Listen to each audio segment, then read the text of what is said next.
in the week, I called Karl up. I said, how are you, mate? He went, not too bad. Now, as you know, his girlfriend's been away for ages, hasn't she? Covering the World Cup, the African Nations Cup. She's a sports journalist. Well, yeah. All right. Okay. I love the fact you're thinking, what does that mean? Like, well, she's not much of a journalist, Rick, to be honest. I've read some of her stuff. No, but she's not on air. She does stuff, you know. Yeah. Behind the scenes. Yeah. Sure. A lot of journalists do. You always want to make clear that you're not going out with Kate Adie. That's what you want to make clear, isn't it? Yeah. Now, so she'd seen none of the meteoric rise of Karl as a broadcaster. She's been away for the whole time a since you've sort of raconteur, become... a wit. Yeah. A cult figure, to be honest. And he hadn't told her this, so, apparently he went home and she was sitting there, looking a bit grumpy, went, alright, so yeah. She went, should we go out then? She went, I'm not sure I want to go out with an idiot. Right? Oh, no! Yeah. And she went, Loch Ness Monster. Why don't you just think, of course the Loch Ness Monster lives in Loch Ness. And she was giving a bit of a hard time. And she went, that's why he said, that's why I didn't tell her. I didn't tell her really. Same thing happened when I was at school and I had to play drums in Little Donkey. I didn't tell my parents, right? But my dad turned up anyway. And what happened? He, How old were you, Karl? Well, it was the school that I used to go to. Oh, yeah. Like, You went, you used to go to the school you used to go to? No, but what I mean is, I didn't go to secondary, did I? So I missed a lot of that. Sure. But primary I liked. Oh, it was all colouring in and stuff. Yep. And, it was a Christmas play, and I managed to get a part in it. And, Did you audition? No. Got a part in it, and I should have been playing the drums to, the one about Kings. We Three Kings. Yeah. I was meant to be doing that. But Little Donkey came on, and it was one of those. What do you mean came on? That was like next up on you know the next song. Right. And it's one of them songs that you can't help sort of tapping along to. Yeah. Do you know like if I was to go yeah, you'd have to finish it with. Yeah. Do you know that they actually send that into space? Do they? And what, hoping that aliens will respond with that? Yeah. They do that because apparently it is one of them things that you can't help. What, even if you're an alien life form? Yeah. They know that, do they? Yeah. But anyway, what, because they watch Star Trek or something? Hello. Knock knock. Yeah. No, seriously. Is it true, like, if you send out knock knock into space, they have to say Oggy, oggy, oggy. Ah, that is great. Seriously. Oh, hold on, what's something out there? Was it a little green fella? That is great. Yeah, so anyway, that is Little Donkey is like one of them tunes that you can't, and I was there and I had the drumstick and I thought, oh god. The drumstick! I could feel myself, and anyway. Just wanted to do it, yeah. I started going along and playing Little Donkey, which I wasn't meant to do, but it went down such a storm. What, were there people like parents and that dozing off, and then suddenly they heard your version of Little Donkey, they thought, wait a minute, now it's really picking up. What do you mean? I'm glad we paid £1.50 for this. What do you mean it went down such a storm? I'm going, hold on, was it like when People have Ringo... lighters in the air. You know, like when Ringo joined the Beatles, now going, boo, Pete Best, but he went... Yeah, and I went, whoa! Oh, God. No, but the teacher just said, oh, it went down really well, you can do that again tonight. Right. When you're in it again. But anyway, so my dad was there, and you hadn't told him about this performance, so he just turned up off his own back. I never took the letters home and stuff to show my mum and dad, because it just put me off. So, anyway, he turned up, don't know why, he must have heard from someone else's dad. Yeah. He turned up, and he swore about me, which... Did he? I don't... Could you use a word that's... allowed to be said? The word? Of course it is. Right. If you got a kid in the car or anything, you can turn it down now. Yeah. Right? But he said... there was a guy stood next to him with a camera, big video camera, filming it. And he said, yeah, film it, but try and avoid getting the twat in the hat in the shot. Because I had one of those porters, you know, the little round pork pie hats on. Right. This is so sad. What, was this a nativity play? It was about Jesus and stuff. Yeah, well, there was a porter there helping him with his bags. Of course it was, I forgot. I mean, Mary and Joseph, they got there. Yeah, because it was the hope, you know, because the inn was full. Yes. But I think the porter doubled up with the inn and the stable. Right, that was nice. So he carry bags over, yeah. You're right, though. I don't know why I was wearing one of them, but I was. And and your father said that. And how did you know your father said that? Did you hear it? About it later. Oh, he told you about it later. Yeah, I was talking about stuff I'd done at school, and he said, "Oh God, remember that?" And I spoke to him the other day about it. Right. And oh God. So that was the end of your sort of drumming career, really? Because it could have been. I mean, you know, the audience loved it the night before. Yeah. You could have like been like, who knows, a whole new world for you. Yeah, Have you done any stuff? I've never drummed. I wish I had, man. But that is That's a movie story, but is that, and that's why you don't, and you don't tell, you still, your mum and dad don't know you on the radio, do they they? think when they were down the other weekend, they had to come in. I just said, "Oh, just go in and press the buttons." Because they could listen on Sky Digital, couldn't they? They could do. But you wouldn't want that, would you? I don't want that. No. Play a Carl- record, and I want to talk to you again a little bit about this later. yeah. Right. When we were talking to Carl in the week, the things we're talking to Carl is that you come up with something that's sort of like, quite innocent, and he goes, well, once, right? And you realise that it's comedy dynamite. He doesn't know it, but we want to go save it. And he let out, you were filling in a form, weren't you? It was all like your girlfriend thinking you're a div.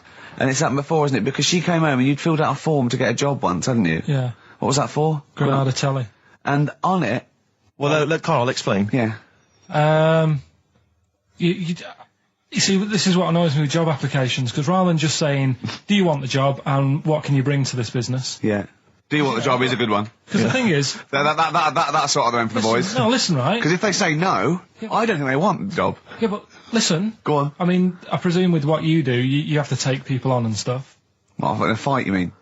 You know what I mean? Yeah. And I think it's more important that you're willing to graft and put the hours in Sure. than say that, you know, you did well at school. Yes, Sure. Because if I wanted to, I could have done well at school. of course. I just didn't want to. So where's this going? So you had the application form. So when it came to the qualifications bit and that, I couldn't fill them in because I didn't have any qualifications. And it was also asking about your languages. And I put down English quite good. English quite good. And his girlfriend came over and seen the form that he'd sent off. This was a copy of it. Yeah. And so she went, oh, you know what I mean? So that's what started, you know, the disappointment. So they're going to get that and think that you're not English. I don't think I've got it. It was ages ago. Right. How long ago was it? Oh, well, it was when I was still in Manchester, so 5 years ago. I don't think you've got to know. No, I think you've... That could be a long list. I mean, there's probably a lot of admin problems in that organisation, but they probably... But it's what I meant by it is that you know, I can speak English, but I don't know all these long words that people use all the time. Yeah. Oh, God. Oh, can I just tell this quickly? In the week, I'm talking to you now, the listener. Usually I don't. Yeah. Carl said, about embarrassing him on air and that, and he's worried about his education, and he was worried about not knowing long words. Like, we come up with any long words. And he said, no, I was scared, you were going to ask me something about, someone, and he's a Eastern European leader. His surname is Milosevic. And Carl said, so I learnt it this week, and learnt it so you can't catch me out in case you're out. I said, what? And he said, he thought about it, and he went, Flobodan Milosevic. Got the surname right, though, didn't it? So what's his name? Right? What's his name? That's how Bill and Ben would address this leader. How would they have said it? Flobodan Milosevic. What's his name? Slobodan Yeah. Milosevic. Yeah. Well done. Anyway, Carl, look, you almost let it slip then as you were talking about your filling out that application form. There's some big news that everyone needs to know, which we were stunned by in the week, although the more we sort of talk to you, the more it starts to fall into place. Yeah. But Carl, what's the story? That I haven't got me exam results from my GCSEs. He never turned up to get his exam results. I was working. And so, how many did you take in the end? Because you weren't even sure about that, were you? You think you took maths and English, don't you? Yeah. And But, you think you've handed in the artwork for art, don't you? Now, art was continual assessment, wasn't it? Coursework. And what was the that you made? I made a man sort of putting his arms into a car. You've made a model of a man putting his arms into a car. What was this? So Sort of that like- one's passed. Was We that can this, take that this aside. a homage to break-ins in Manchester? Was this? Was this? Oh look, he does what he sees. Yeah. So So you've what's got that. That's safe. You definitely got that one. So you've taken art, you've taken English and maths, you think? So this is what we're going to do, listeners. We're going to try and find out his exam results for him and tell him next week. Live on air. We're going to call his school, we're going to try and track him down, and we are going to have a little envelope, and we are going to give Carl, at the age of 29, his O-level results. GCSEs, yeah. Now, Carl, so you took maths. Yeah. You think you took English. Do you remember turning up to do those? Do you remember sitting in the room filling in the forms? Yeah. Okay. And how did you feel you did? I don't think I did well. You don't think you did well? Did you revise? No. Why didn't you revise? Because I don't really believe in it. Okay. Well, it's just that if you don't know it, then you don't know it. You shouldn't have to start looking at the book. If I went to like the hospital, Yeah. and the doctor said, "Oh, you need your appendix out," but hang on a minute, I've just got to read up on it. Yeah.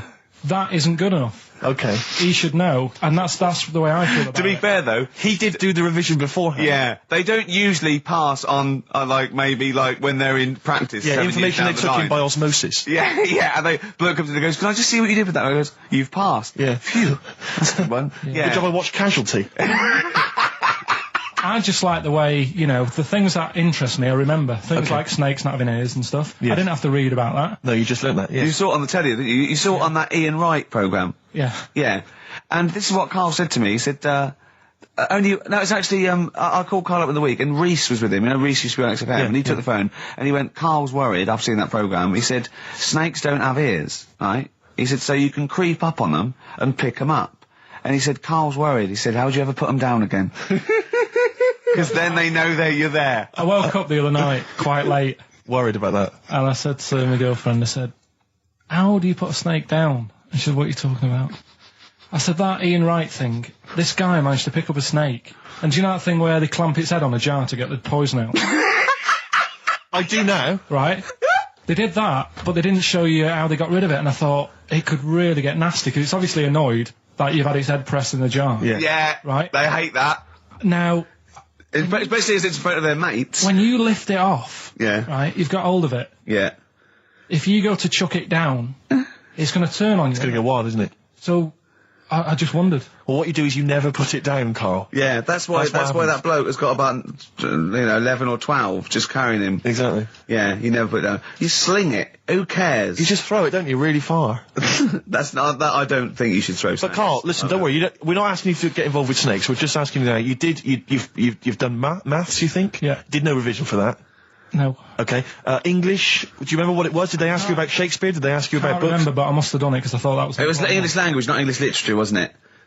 So it was Was it like spelling and all that So sort was it? No, was it like a comprehension? You read a passage and had to ask questions on it. Was it? Did you have to write a short essay? I don't know. I can't remember any of that. Okay. I did a science, Okay. Physics or chemistry? physics. All right. Well done. And this is all you think? You actually took that. You actually took physics GCSE. You think? You're obliged to do a language, I think. Did you do French? I did French for a bit, I but don't think you are. I don't think you have to do a I language. think you have a GCSE. I think you've got to. Well, English quite good. I think that's his language he did. I can't, So you don't know about I can't language, history, remember. geography? Just what you will find out, won't we? Okay, but you just can't remember. I can't believe you can't remember turning up for these things, because it's quite a big moment in people's lives. It is the thing that you've been working to all of your educational life. On the day that the things came out, I was working at as a printer, Okay. and it was a really busy A lot day. of spelling mistakes. That It was day, a really that busy paper, day, wasn't so it? you're bound to forget. Yeah, the yeah. exams. No, but I had to use gold ink that day. Oh. And it's, Yeah, I mean, you're yeah, not a yeah, printer, yeah. so you don't know. this. No, that's the biggie, innit? But it's tough. You've got to really get your rollers clean.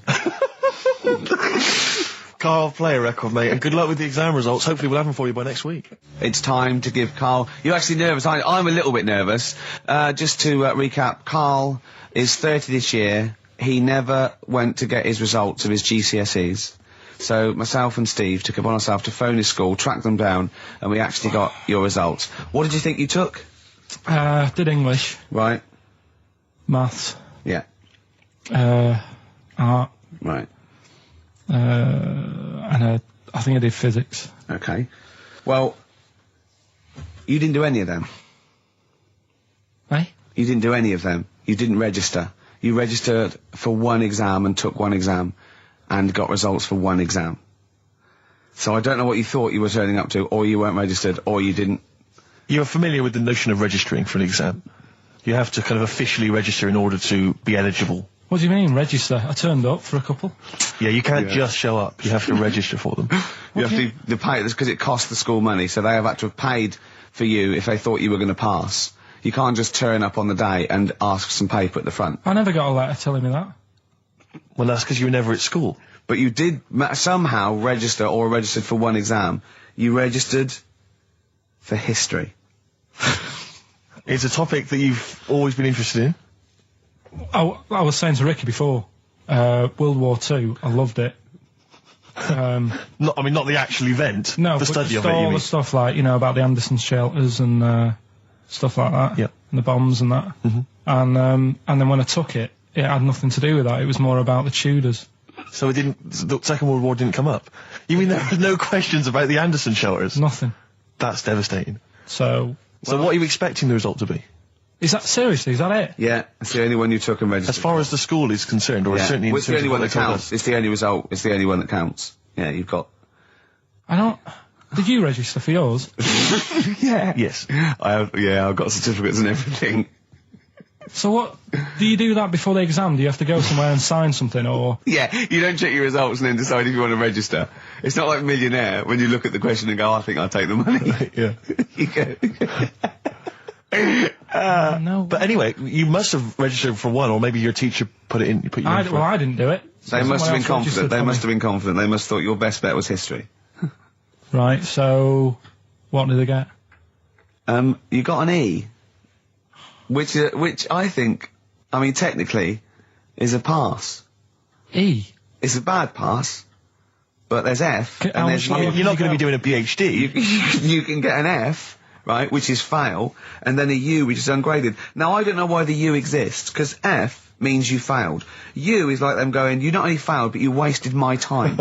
So, We're annoyed Yeah, that you took this exam. so who thought they'd register me to get an E? well, they didn't. Well, they think didn't. you'd I get think any. they were hoping. It was rather like you with the lottery. They were hoping see- for something better than You nothing. see, I assume that the man who registered for that thought he can scrape an E if Anderson shout was come up. Yeah. Well, that's it. You've got. Now, what I'd like to do, Carl, is I've started your re-education. You've read a book on Rasputin. I'll be asking you a few questions about that later. I've got another book for you to read next week. Next week, I've got a I'm little. not in the mood. What? Not in the mood. Oh, come on. Look, what's that? What does that say? It's that fella. It's the picture of the bloke that he used to use for Citizen Smith. Yeah? Che Guevara. Yeah. Yeah. He was quite happy, I think, when he found out that Robert Lindsay was involved. He went, yeah, of course you can. No worries. No worries, yeah. What So- are your feelings, Carl? What do you think? Are you emotions depressed? feeling? I'm just a bit annoyed because I'm sure I turned up for more, so it just wasted me time. Listen, they don't matter. I'm sure I you're did doing. more You're than doing one. very well. You know, you can educate yourself. GCSEs are merely a step on the ladder to help you, not just for education, but you know, they're more vocational than anything else. You're doing very well, and you're reading books. Don't worry about it. But It's can I not a suggest concern. something? But if you want, I'll pay for you to take history again. Carl, we'd love to see you get a C or above. And Well, we're I'll willing pay to... for you, and I'll get you some books. Right now, listen. We can let's get. I reckon. When are the exams? June. Something like that, yeah. We're registered. We'll try and register next week, and I reckon you can get an A or B I'm history. busy. I'm in busy. history. No, don't worry about it. It's just easy. I get you Brody's notes. If Heat magazine, they love you, Carl. They could probably sort something out. They could probably pay for a tutor. They got a lot of money. They sell a lot of magazines. I mean, it is always, almost always, and you found that out, I discovered this, it's always the Tudors and Stuarts. There's no fear for them not coming up. Now, what do you already know about them? You must already know stuff about Henry VIII and Elizabeth. No, because it's too long ago to even get interested in. Do you know what I mean? You can't. Is that why you relate to didn't- it. Okay. The Anderson thing, it was like, God, you know, I bet my mum and dad were in an Anderson shelter. You know, this is interesting. What, when they- Oh, my granddad would have, like, had something to do with this. But the Tudors, it's like, I don't know even if I had a family back then. Play record. If we come back. Hang to on, this. hang Sorry, on, hang on. Steve, Because I need to introduce the new feature. Yeah. For the I record. don't know if I had a family back then. Carl, You're a listen, let me genius, just Carl. ask you now, right? If you can finish this sentence, we've got a chance. Divorced, beheaded, died. Divorced, beheaded. Died. What is it? We just need to do a little bit of work, but otherwise I think you're going to be fine. It's how you remember what happened to Henry VIII's wives. They're little. Divorced, beheaded, died. Divorced, beheaded. It's like spam. Support. What's it? Support, protection, anchorage, movement. That's how You're going what- to that's nothing to do with the Tudors No, and that's to Stuarts. do with a skeleton. Yeah, see, no, we're not doing biology. Mnemonics and acronyms. and What happened to Henry VIII's last wife? Did she die or did she not die? Divorced, beheaded, died. Divorced, beheaded. Do you know that the only king that has got a moustache is... No. The only king that hasn't got a moustache is the King of Hearts on the playing cards. Karl is genuinely, I don't know if he's actually upset or embarrassed, but it doesn't matter. Why does it matter? You were 15 and didn't go to school. If you were my friends, I think you would have just said, "Oh, we can't find them." Why? But you just matter, What though. to do with that? Well, what do you mean? What do you mean? It's ridiculous. Do it again because you want to learn, because there's great things in the world to learn about. Don't worry. Look, GCSE is vocational. It's vocationally for a 15, 16-year-old to go on to do A-levels or whatever, or to get results. But you don't need that because you've done very well. You don't care about the Tudors and the Stuarts. I mean, I mean, I've had a couple of jobs, not this one, because you don't need qualifications to get a job. Obviously. Yeah. In the radio. Yeah, obviously. You're absolutely right. But Yeah. the ones that I have got in the past, I did, because I didn't collect them, I had to lie. And I didn't like go mad. I didn't say I had A's and stuff. But I didn't put history down because I didn't even know I did it. So it's a bonus. I kind of treated myself to like a D and a couple of C's and that, so it's like, well, he's not. I love the fact that Karl even then was honourable. It's like, I'll at least put down the ones I think I took and lie, but the ones I didn't take, I won't lie about. Yeah, and don't give yourself a B. If they're going to find out you lied, give yourself a B next time, It could Karl. backfire, couldn't it? I mean, my brother's a bit mental, and he used to do things like go for jobs and say, "Oh yeah, I've done this before," like being a mechanic, and he's never even picked up a spanner, and yet he'd have the confidence to go and try and fix cars. Well, I'm not that daft, but God, and he. Who do you blame for this? That's just an easy way out. I have to blame myself. No? Yeah. What was the Well- teacher like? Well, there's loads of different ones. I didn't like. I mean, the history teacher, it is my own fault because with her, she's a bit mental, and I used to kind of stop the lesson by saying, "Oh, miss, tell us about your fireplace you've got that is made from a gravestone." Because that's what That she would had. stop any English teacher in their No, 'cause- tracks. and she loved telling you about it. 'Cause Yeah. it was like, oh, I learned brilliant. that from a So teacher, that's why yeah. I didn't know about divorce, head loss, and all that. Yeah. Dandruff legs. Because- Horse, head loss, dandruff legs. But remember now, divorced, beheaded, died, divorced, beheaded, survived. That's all you got to remember. And what's that? That's what happened to Henry VIII's various In order. wives. In order. What does it spell out? No, it doesn't spell out spell anything, you just gotta remember the rhythm. In order in which he married. Yeah, but it helps. It's like when my mum taught me the alphabet. She taught me as like a song. A, And like B, C, constant- D, E, F, G. Yeah, constantly. No, not like that. Huh. That's how everyone else could do it, and I couldn't do it that way. Right. What That tune did she do A, it B, to? C, D. It was A, B, C, D, E, F, G, H, I, J, K, L, M, N, O, P, Q, R, S, T, U, V, W, X, Y, Z. I feel like, feels like Christmas Day. Well, you didn't get the gift you wanted. Yeah, do you know that, like, anticlimax? Yeah. When, You've been looking forward to it for so long. yeah, you know, Well, I mean, I knew you were looking forward to it. That's why it took you 14 years to get the result, and then it was 2 other people that got them for you. Do you wish that we hadn't done it? no. It's alright. It's alright, isn't it? What's your girlfriend going to say? I don't think I'll see her again. She likes a man who knows about the Tudors and Stuarts, does she? Yeah, first gladiator, then the... Yeah, you've been bluffing. Whenever she said, "Where did you go to Stuarts?" You go, "Good." Like, lots of things, but look, there's a bird. What happened to Henry VIII's last wife? Oh, I wouldn't. Yeah. Oh, yeah. Oh, look, Friends is on telly. This is on. No, I just changed the subject by saying things like, you know, about the only king in a pack of cards. That threw off the scent. That threw us off the scent. That wouldn't fool an invigilator, would it? That's the thing. You can't use that one with an exam board. Karl, have you ever logged on to Friends Reunited? It was the site that everyone was talking about last year. No. Are you aware of the concept? I've heard about it, but there's no one from school who'd want to see Hook it up with. again, really. So basically, for those that don't know, you have to log onto his website, and then you can it helps you track down your old schoolmates if they've also logged on and stuff. And we took the liberty, really, of looking on the Friends Reunited site and typing in your school and trying to track down any of your old mates. We didn't get in touch with any of them, don't We worry. didn't do that. We're We not don't going to want you surprise to. you with them now. No. But I was just interested to know, like, some of your thoughts on some of the names that I could run past you. I mean, these are people from your year. Just tell me if you recognise the names. Sarah Morris? God, yeah. Remember her? Go on. You're grinning. What's the thought? Go on. No, just, she was alright. She was a popular one. What does that mean? She was nice. Yeah. Okay. Okay, what about Darren Buckley? He was one of my best mates. Was he really? Yeah. Seriously? Yeah. What do you reckon he's doing now? Do you still keep in touch? When my mum and dad were still in Manchester and they had a butty shop, he used to go in because the bookies was next door. I love the way you paint a picture. If you did this in your history exam, Carl, you will walk it. Go on. So your parents had a butty shop. There was a bookies next door. Yeah, and he liked having a bit of a gamble, so he used to. I think he works for some insurance company. Do you think that his fiancée Beth knows he's got a gambling problem? Or that his 2-year-old son Lewis? No. Yeah, they live in Cheadle Holme. Hume. Cheadle Hume. He must be doing well. He's still supporting the Blue Army and frequents the shrine on a fortnightly basis. Funny thing with him is, right, when I used to stay over at his house, and his dad was a copper, and I remember his dad came down and said, right, I want to see you two. I was like, oh God, what's happened? And got us round the table. And he said, do you know much about drugs? So we were like, what's all this about? So he goes, you know, they're not good for anyone, you know, they're stupid thing to get into. And we're like, yeah, we know. And he went, you know, do you? We said, yeah. He said, what's this then? And he'd found something in his bedroom, and it was a Skittle. What, the sweet? Do you know little sweets with the S on it?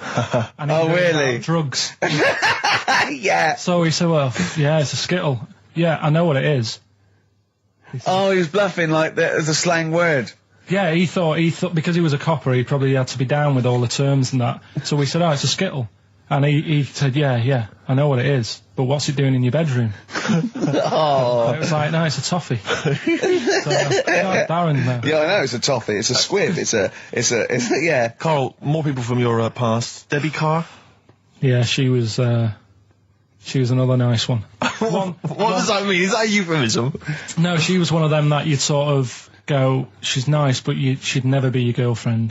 Do you know what I mean? She was, Not really. Even though she was in the same year, she seemed a lot older. Right. And It wasn't a teacher, was it? There was 3 of them who all hung together, and they seemed to hang around like the older kids, the ones who looked like men. Do you know what I mean? They had, What did you look like then? Well, it's just that I had youthful sort of looks, whereas like the older ones had like beards and stuff.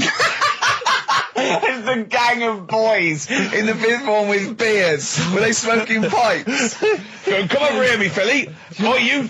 Oi, Debbie Carr, come over here, you little beauty. No, but she was like, I love that. Hanging around with beards. There's the big boys. Oh, fishing. That's lovely beards. What do you I mean? just see a whole row of George Bernard Shaws. Brilliant. How do you do in history, boy? Think on you're an idiot. Oh. they were like, you know, I'd be there sort of playing punching people in the arm. Oh, yeah. Oh, that's a great game. Oh, I love that, punch people in the arm. Is that part of the Olympics now? it's, I think it was exhibition this year. Right. But it's going to be a pro next It's going to be the Winter Olympics because you've got to do it in just a cap sleeve shirt in winter. Yeah. So you're playing that? She, but whilst I But was she didn't doing appreciate that. She used to go, ow! No, I always think whilst I was doing that, they were like the Charlie's Angels, and they'd be sorting out a mission somewhere because they were really like there was something about them that you thought, you know, they're special. They were private detectives. What do they work for a man they never see? Okay, well, here's a name I'm interested in because, well, let me just tell you the name first. Adam Clifton. Oh. Go on, what are your thoughts on Clifton? He was one of them kids, he was alright, but he had that thing when, if you didn't have enough milk, he had like, wrinkly hands and like white bits in his nails. Oh! Because you didn't have enough milk? Yeah. So therefore, you didn't like him because you didn't get enough milk? This is not to be confused with the 2 people with the big heads and the web feet, is it? Webbed hands. Well, this was I interesting. know that they weren't related. They must have been somewhere along the evolutionary sort of trail. Do you know what I mean? They must have come from the same sort of stock. But you wouldn't have liked him. It's just one of them people. He was alright, but... XFM 104.9, I'm with Gervais, with me Steve Merchant, Karl Pilkington. Steve. Well, we were talking about the news just now, and there was a story I heard in the week. I think it was on the radio, and I don't know all the details, but what I heard was that a number of, I think it was Falkland, maybe Gulf War veterans, were, I think, suing or complaining to the government because they wanted compensation for post-traumatic stress disorder. Now, I don't know all the ins and outs of it, but it seems to me that if you're in the army and you're a soldier, a certain degree of trauma is kind of inevitable. I mean, after all, if you're any good at your job, you are going to see people getting killed. So I don't understand what the ins and outs of it are. I don't know why. No, when it came back and Tony Blair met him and go, all right, well, not really, no. Go on, what's the matter? Well, there was people shooting at us and everything. It was all muddy. Well, calm down, don't cry. Well, I will cry. There was a drill sergeant just kept shouting, saying, "Look at you, stupid boy! Where's Yeah, well, this he's gun's got not trained, clean?" I hasn't just he? cleaned the gun and it was fine, and now he's telling me to clean it again. Yeah, the boots, they were shiny. fine, he was Well, he's showing. got to do that. It's more His distant. neck was as big as his head. Well, yeah, but you don't know what they, I don't know what the ins and outs of it are, but what you got to do is make sure you know what you're going into. That's what I do. You got to check the small print. So if I was, going over to like the Falklands or the Gulf, I'd put my hand up and go, will it be horrible? I go, you at the back, yes. Will it be horrible? It will be horrible. Yes, it will be horrible. There will be shooting and lots of death and everything. I go, right. I'm not going to go. And I go, Exactly. okay then. Okay. that should be fine. Yeah. Should be fine, yeah, just like that. Does anyone else scared about this? Pretty much all of us. Okay, then we won't send anyone then. Exactly. My brother went into the army, right? Because he couldn't get a normal job, and my dad said, if you don't get a job by such a date, that's it, son. You're going in the army. And so when was the Falklands? Was it about 81. Right? And he joined back in like 81 or something. And he I don't know, he was in Aldershot or something. Oh yeah. And he wrote back to my mum saying, a bad time to join, bad time in this. So she wrote. What bad time? Join, that's so sweet, Carl, isn't it? That's like, dear Dad, yeah, well done. Don't know if you've noticed. Yeah. I was on the dole, that's for sure. Thank you for joining a month before the Belgrano. Anyway, go on. My mum called up, spoke to the sergeant, and said, "Can you leave him out of this one? Can you leave him out of this one? What, the Falkland War? He's only just joined," and she called him Chuck, which he got done for. Like, she's one of them, I think it's a northern thing, like saying, "How are you, Chuck?" Yeah. And she called the sergeant Chuck, and the sergeant said to my brother, "Your mum, she's called up and asked if you can not go," which, of course, we'll see how it goes. But can you tell What her? do you mean? Why did the sergeant even entertain this? Well, Pilkington, come here. Your mum's been giving me a bit of earache. Now listen, tell her I've told you, but can you call her, because she called me Chuck and everything. Can you call her and say you don't mind? Well, not really. Oh, please, because I've promised her say you want to go. No, please, say you want to go. Why was he entertaining this phone call? because he was new to the army, I suppose. Who? No, I mean the your brother. sergeant. I don't know. Maybe they do that. So what happened? He didn't go in the end? So he didn't go, no. You can't do it. But that's ludicrous. I love it though. Okay, we went over the top. Pilkington, No, I've got a note. Yeah. Is this really your mum? Yeah. Okay, no, this seems to be in order. Because I noticed it says, I do not want to go into the army, I don't want to go and fight, and it's crossed out and it says, my mum says don't Yeah. go. Now, you didn't write this yourself? No, did you, my mum Pilkington? wrote this. Okay, Definitely Pilkington, wrote this yourself. Your excuse. You're going to have to fill envelopes. No, I'm sure if he was needed, he would have had to go, but I think they made a bit of a special effort. They sort of said, oh. Well, it wasn't conscription anyway. Oh no, I was But seeing. were the other soldiers going around just going, Pilkington. No, he ended up being a mechanic in there, and he got kicked out for going for a packet of fags in a tank. what? Now wait a minute. Do you mean he nipped down the shops Yeah. in a tank? Yeah. I don't believe that, Carl. You've made Honest that to up. God. That, and he went off with the sergeant's wife. So that didn't help, and he ended up getting kicked out. Sorry, your brother's a genius. I love this. First of all, he gets a call from his mum, go and let him up, and he goes, oh God. Then he goes, where's Pilkington? His mum's on the phone. Where is he? He's near your house, Sergeant. Near my house? Well, why is...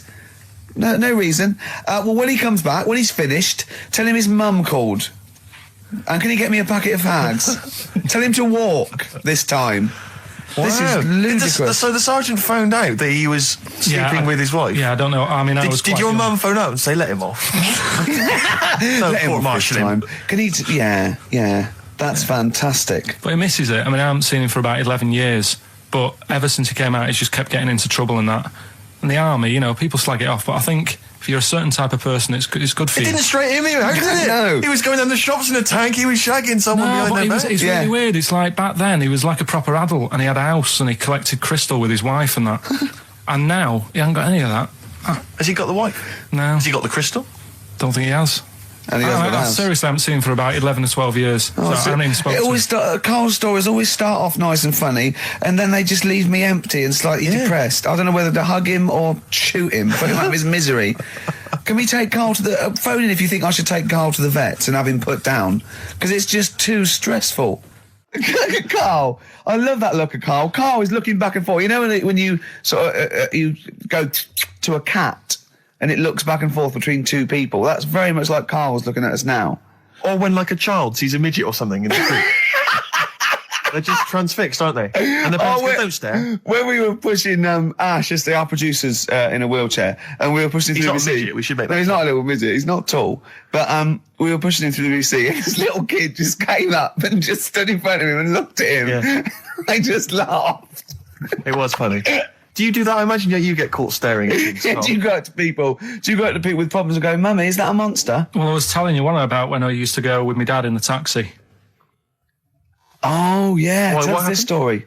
Well, Your father was a taxi driver? my dad he had loads of jobs, which he did back then. And they don't do that anymore, do they? People they don't Have a do variety of loads of jobs? stuff. Sure. But at one point, he had a black cab, and I used to go with him. Used to get a beer crate and put it in the front of the black cab, and sort of sit just next to the Comfortable. meter.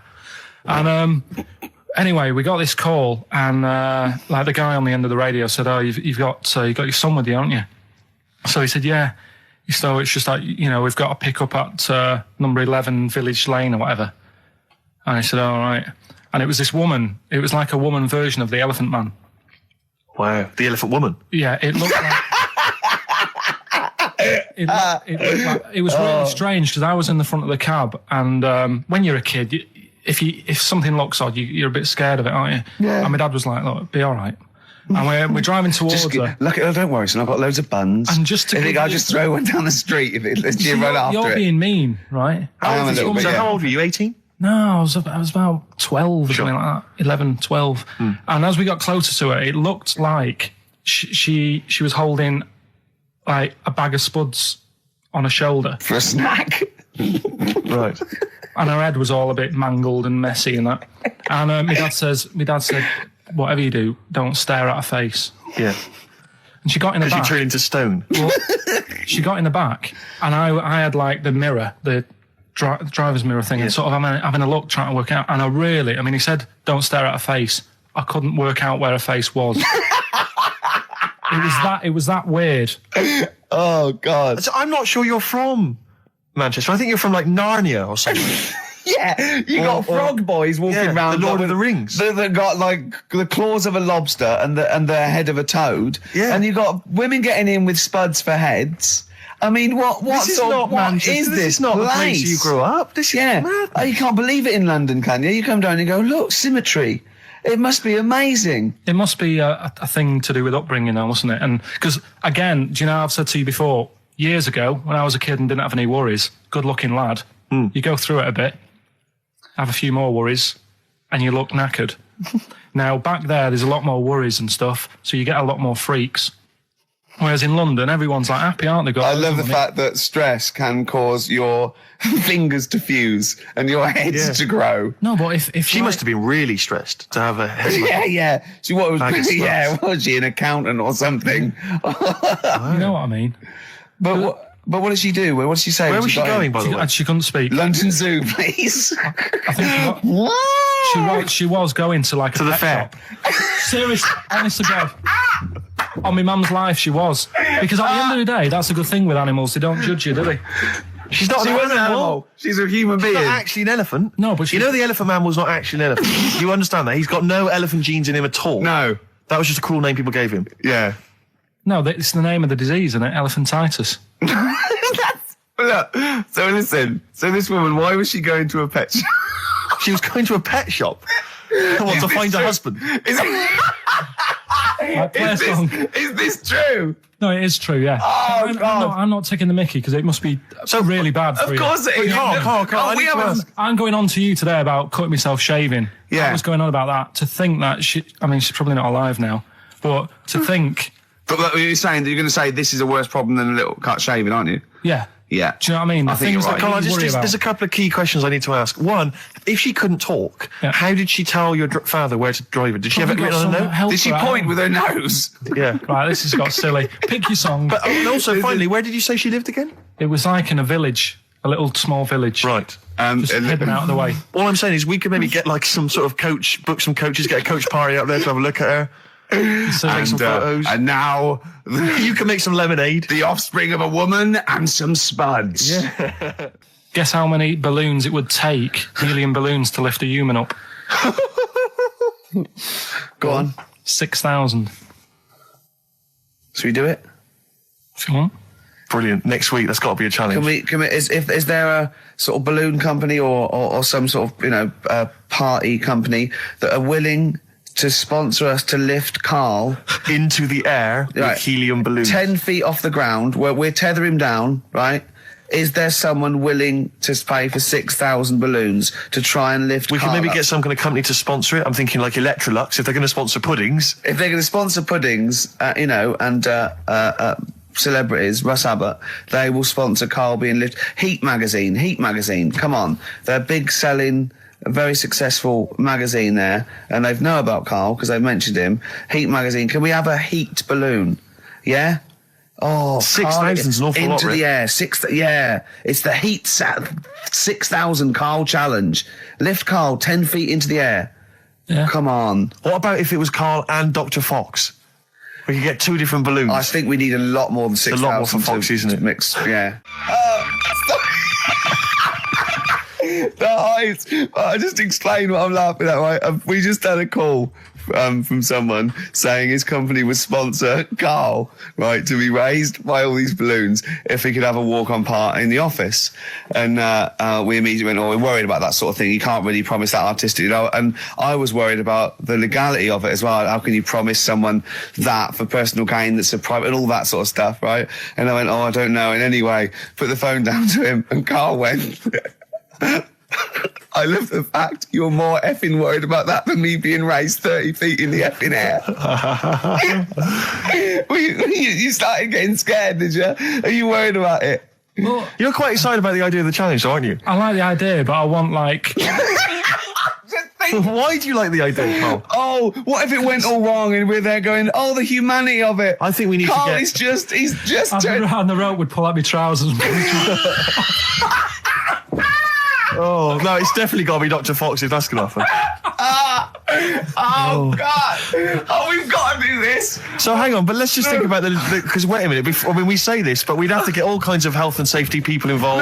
No, we wouldn't. Of course we can't just start raising it in the air. No, you're allowed to do it on private land, aren't you? Look what happened to the Hindenburg. No, but I was just saying there was lots of people died. Listen, look, all we do is we get someone, right? But what if he gets loose and he just floats off into the air? We never, and he meets his magpie that he lost. He used to peck his grifter. balloons. His balloons. So I'm so excited about this. Listen, we've got to do this. No, but Please. shut up a minute. Let's just stop and think about it. It's Right. 60,000 balloons. Look, no, Was it's it not. It's 6,000. 6,000. But 6,000 balloons, that's a lot of balloons. No, it's not. No, it's don't be not. silly. For 6,000 sponsorship, people pay for... no, listen, it's worth it. There must be a company out there that'll pay for this, just so we can film Hang it. on, is there not an easier way of just getting one big balloon? Then the challenge is there's no challenge. No, then. it's Yeah, got it's to be. not as It's funny. got to have people coming up and hooking balloons. It'd be like Buckaroo, and the person who puts the balloon that actually raises him 10 feet wins a prize or something. So hang on. So what we've got each person with like 500 balloons. Yeah. That's mad. Can you imagine how many balloons that is? That's ludicrous. 6,000. Yeah. That's an awful lot of balloons. I don't know. There must be someone that could do this. Oh, look, people have walked on the moon, for Christ's sake. We can raise Karl Pilkington with some balloons. Yes, but they had a NASA budget. We've got XFM behind us. Yeah, but balloons, Yeah. balloons are cheap. You can get about a pack of 25 for about 150. Right, fine. No. True. Yeah, the helium, though, Karl. You can't just, attach yourself to a pack of balloons. No, but What, you think we blow them all up? with helium, Right. Oh. off you go. But then we can do something with the balloons, can't we? Like, release them afterwards. Oh, we'll release them back into the wild. Brilliant. As a sign of peace. Fly, my pretties, fly. Listen, Be free. I am so excited. I've not been so excited about, and when I thought that Robin Ince was going to stay in my cupboard for £1,000. Look, we've got to do this. 6,000 balloons. I don't think it's going to happen. That's an awful lot of balloons, and I just I don't see how we can tether them all to Karl. He's a small man. No, but because you have them at different lengths, don't you? yeah, exactly. Karl knows. Can you think about the logistics of this? Oh, someone must know. There must be a company. There's a bloke willing to do it. I know he doesn't know the technology of it. He's willing to sort of stumble. And What so- if a company just Come on, has access to helium like that? No, we can do this. Come on, and London, someone's done Londoners. It was on the internet already, so someone obviously has done it. Yeah. So they didn't say, "Oh, we can't get hold of the balloons." No, they probably worked it out. didn't they?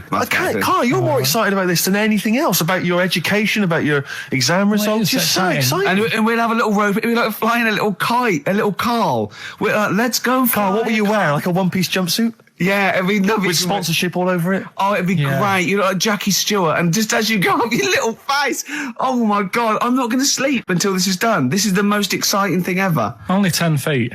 10 feet, yeah. We need some kind of rope to sort of tether you to the ground. We don't want you sort of flying off. This is going to be great. And you'd have a little crash helmet and everything, and little deedy boppers on the crash helmet, like he's a little flying ant. Definitely. We give him a little, oh my God, can we give you an outfit like little wings and everything? Can we paint your face with like children's paint? I'm not doing all that. Why?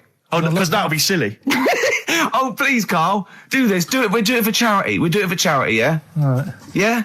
Oh, this is We'll do it for children in need. Please, just phone in if you can help us. Lift Carl up 30 feet. Let's say 30 I think feet. it has to be a decent... Yeah, it has to be a decent height. Is there a world record? Because we want to break that if we Yeah, we want to break that. What is the world record for raising a man by balloons? Yeah. Okay, so listen, let's just finalise details here. We've got... I'm so excited. Email address, ricky.gervais@xfm.co.uk. Ricky.gervais@xfm.co.uk. What's the number? What's the number? The number, Carl? 08700 800 1234. Give it again.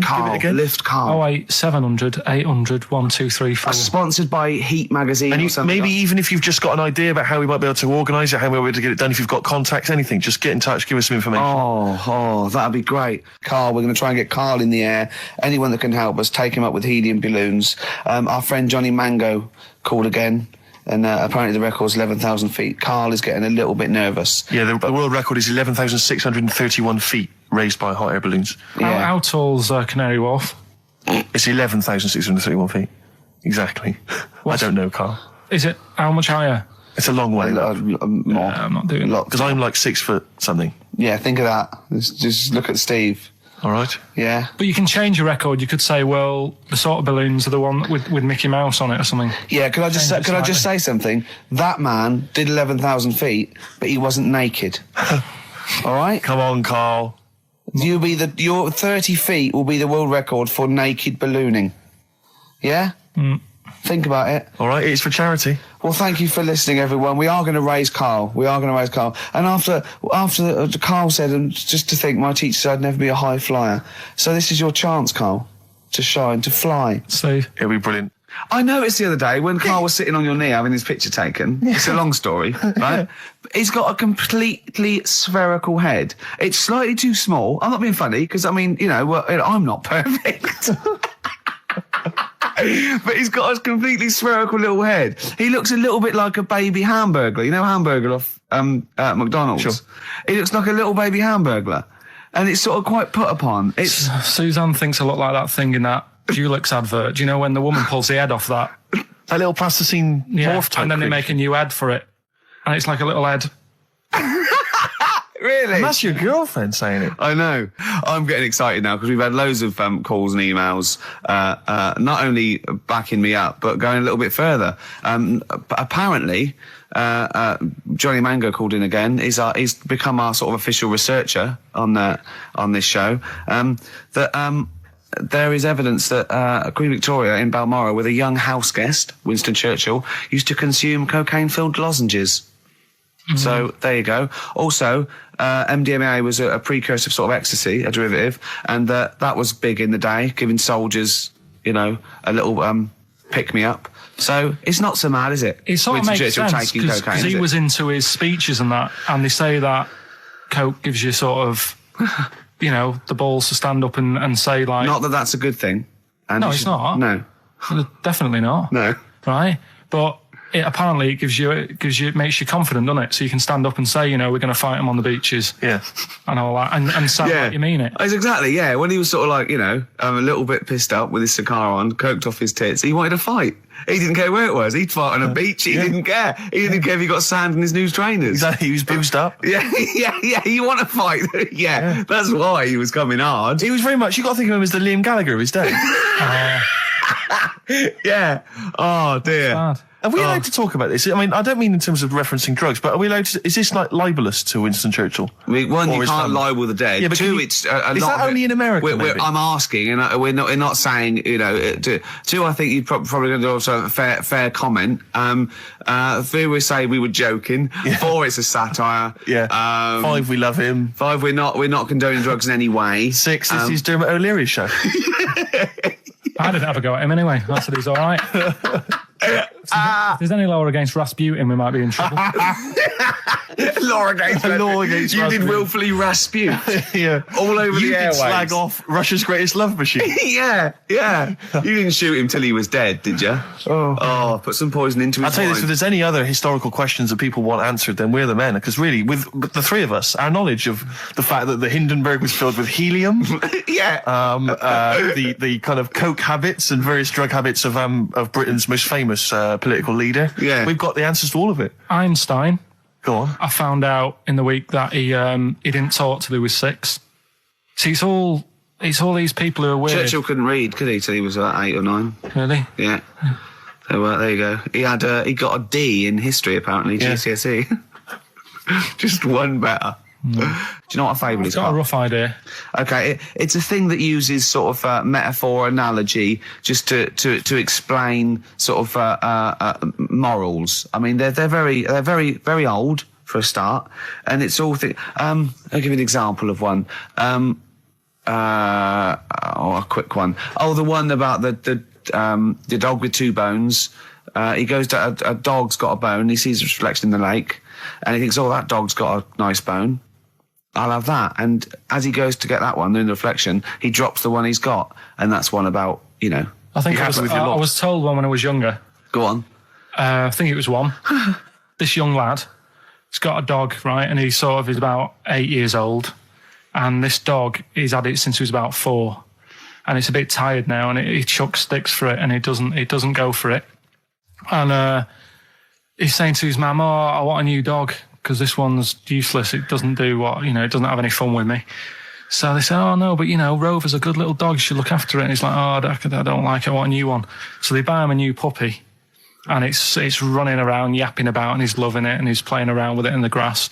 And then one day he goes to the park, and he's messing about and rolling about with it, and he falls into the lake, right?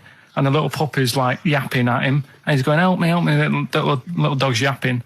And then the old dog comes and gets his collar, and it pulls him out of the lake, and he goes, "Oh God, why did I forget about you? You're the better dog." And he loved that one again rather than the puppy. I got a feeling that was Lassie. Well, yeah, that was an episode of Lassie. What's the moral? What's the moral there, Carl? What's that telling? What's that explaining through analogy? Sort of, don't forget the old.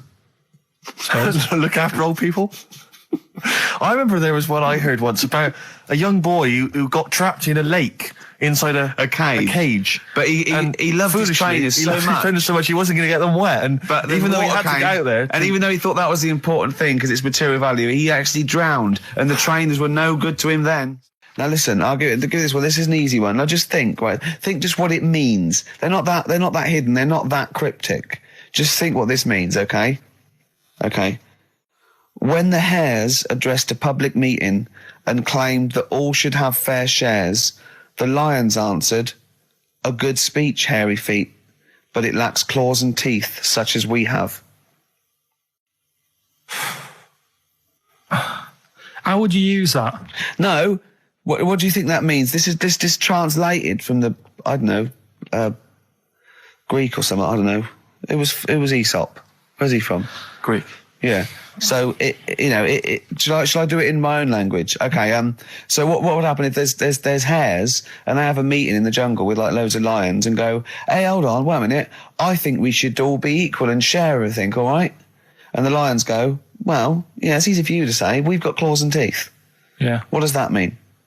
It's saying like, of course the hares want that because it's better for them. The lions get nothing out of it because they're already king of the jungle. That's right.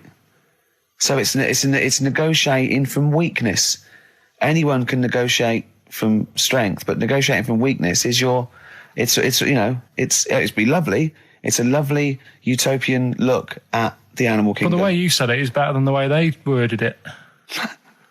Well, that's because Ricky's very much the modern Aesop. I mean, many people have thought that. You know, that's why he's getting a lot of awards with the TV show. For him, that's a fake. So look, I'll take that home and read ones you like and tell me about the ones you like, ones that click. I don't care if you only come in with like one or two. Go, I'll tell you what, Rick, there's one thing that I've learned from that. You know, because sometimes you can know all these phrases and until something happens, you don't think, you know, everyone's heard, you know, I don't know, to err is human, to forgive divine.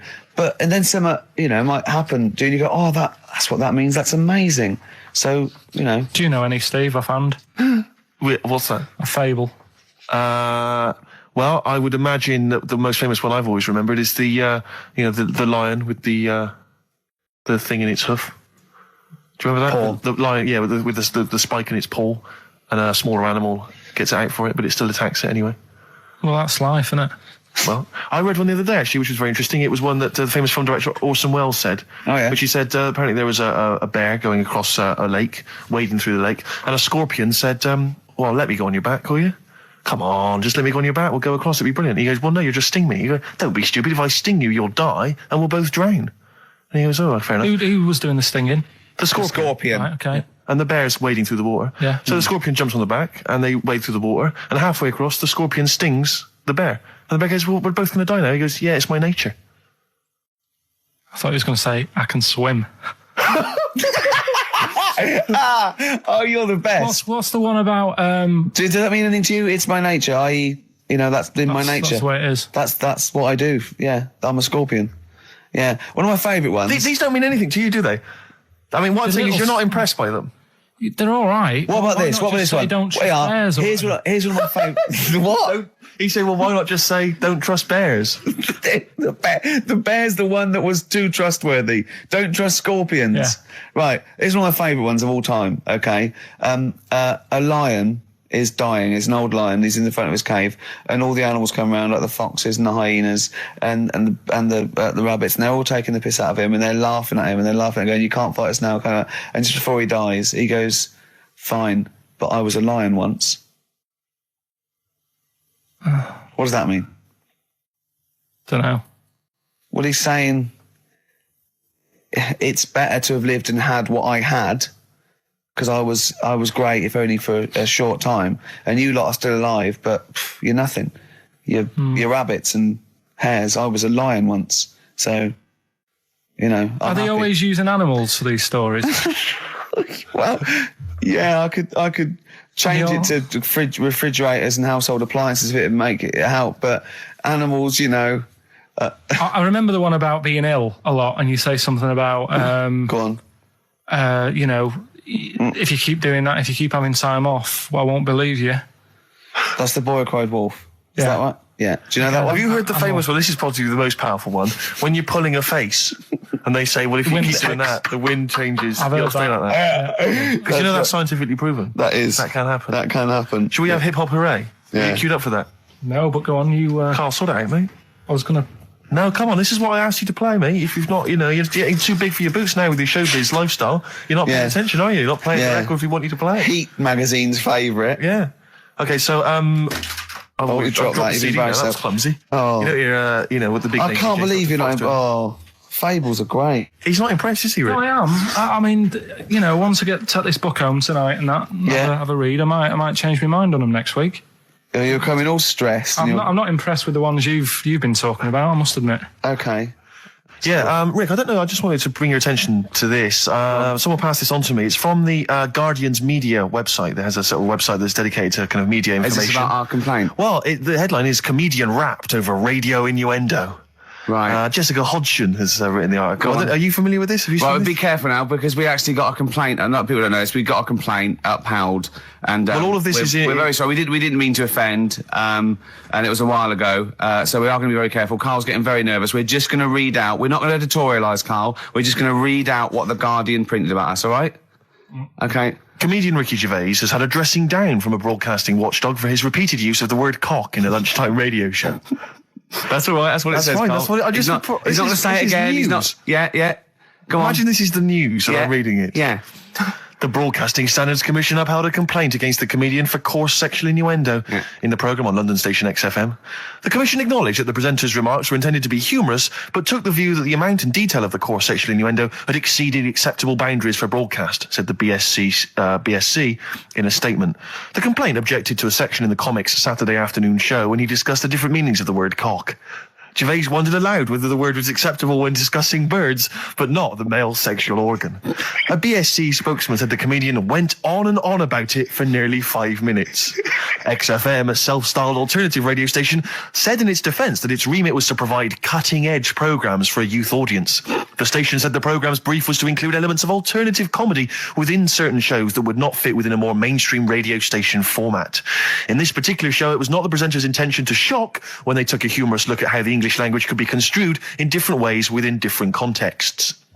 Gervais, whose big break was on Channel 4's 11 o'clock show, has shot to household status through the portrayal of David Brent, the middle manager from hell in BBC Two's cult show The Office. Just in case you didn't know who I was talking about. Yeah, he's a household name, but they just thought... You might not have heard of him, but he is a household name. Now, that's good. That's good reporting, and they're quite right about it. And just to remind people, it was when Steve said the only bird that hasn't got a penis is the swan, and I went on about the male bird being called the cock, but I couldn't use that to mean, and it was childish, But what annoys me is, I'm sure I've heard things on like Radio 1 like that. Oh, what's what's her name in the morning? Sarah Cox. Yeah, and as there's a DJ like Karl Cox. Yeah, so you got Karl.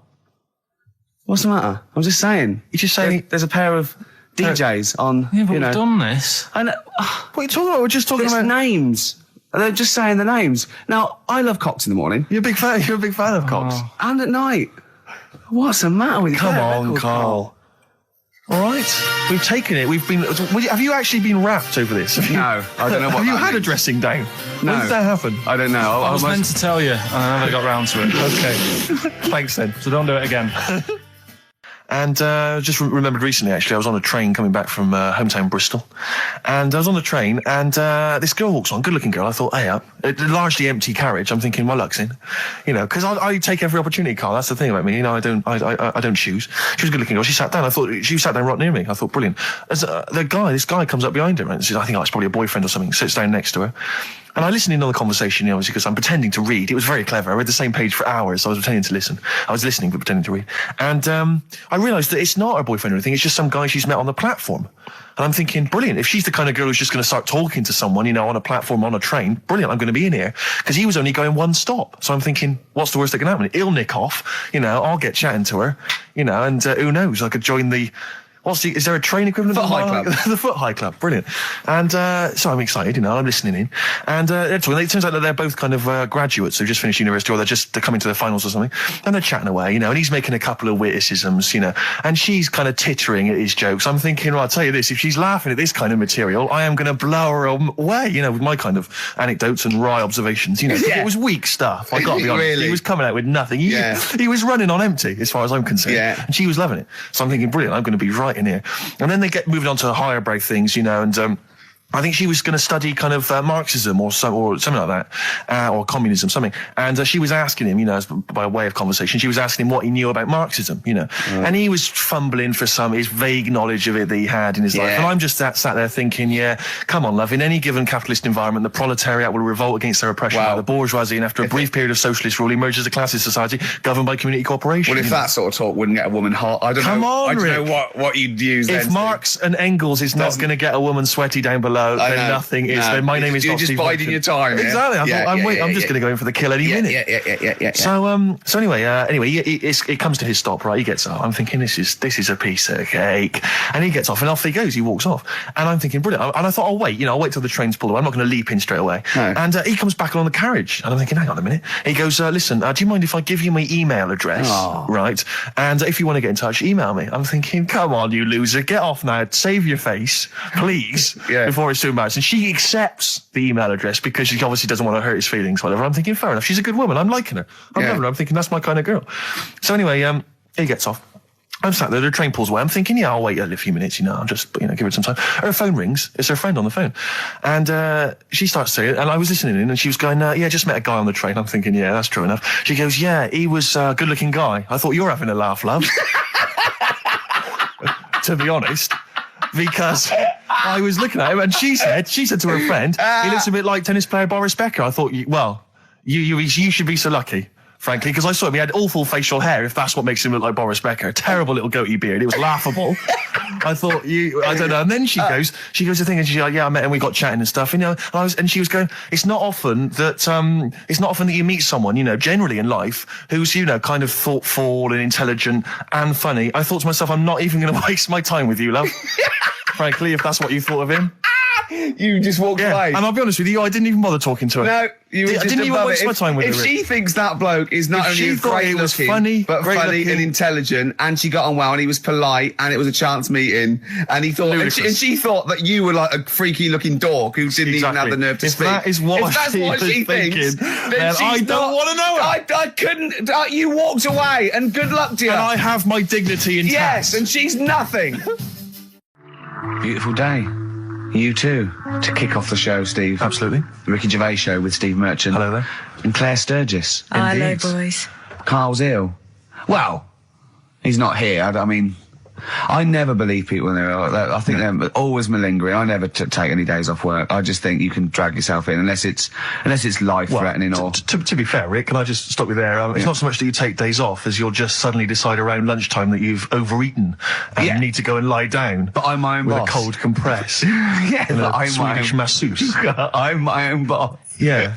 So it's not so much you take days off. It's not so much you take days off as you never actually do a full day's work. Yeah, you actually prevent that. I never take that hour and a half off a day. Exactly. XFM 104.9. So what's the story, Claire? Do you know anything about Carl? Do you know what his illness is? I think he's got this sort of cold virus that's going around. He phoned me yesterday. He did sound poorly in his defence. Poorly. A little bit croaky. Well, I'll tell you what. He coughed a bit. I'm not being funny. He better be in hospital. To miss this show. To miss this show. Flagship show of the week on XFM. Do you know, you are right, because, and you've been away, haven't you? Been away 2 weeks. We had the best of again. But let's part of the best of. Yeah. Let's part of the best of the last 2 weeks, shall we? Yeah. I mean, we're going to try and get him on the phone. We're going to phone him, and I want him to really explain himself because, I think he's malingering, to be honest. Well, he phoned me in the week and he said, Steve, don't forget, there's a documentary on Friday night about Oliver the humanzi, the human monkey. He said to me, it's going to be brilliant. And it wasn't. And it wasn't brilliant. It was. I especially stayed in and watched it. I taped it and watched it afterwards, and I've never seen so much hype and desperation. They kept showing the same clip of this chimpanzee that walked upright like a lot of chimps can. Exactly. Right? Yeah. It lost its hair, so it was half human, because all humans are bald. Yeah. So that's the half human bit. It didn't have hair. I'm sorry, humans do have hair on their heads. Yes. The other thing was this desperation to go, could it be half chimp? No. It's a chimp that superficially looks less like a chimp than other chimps.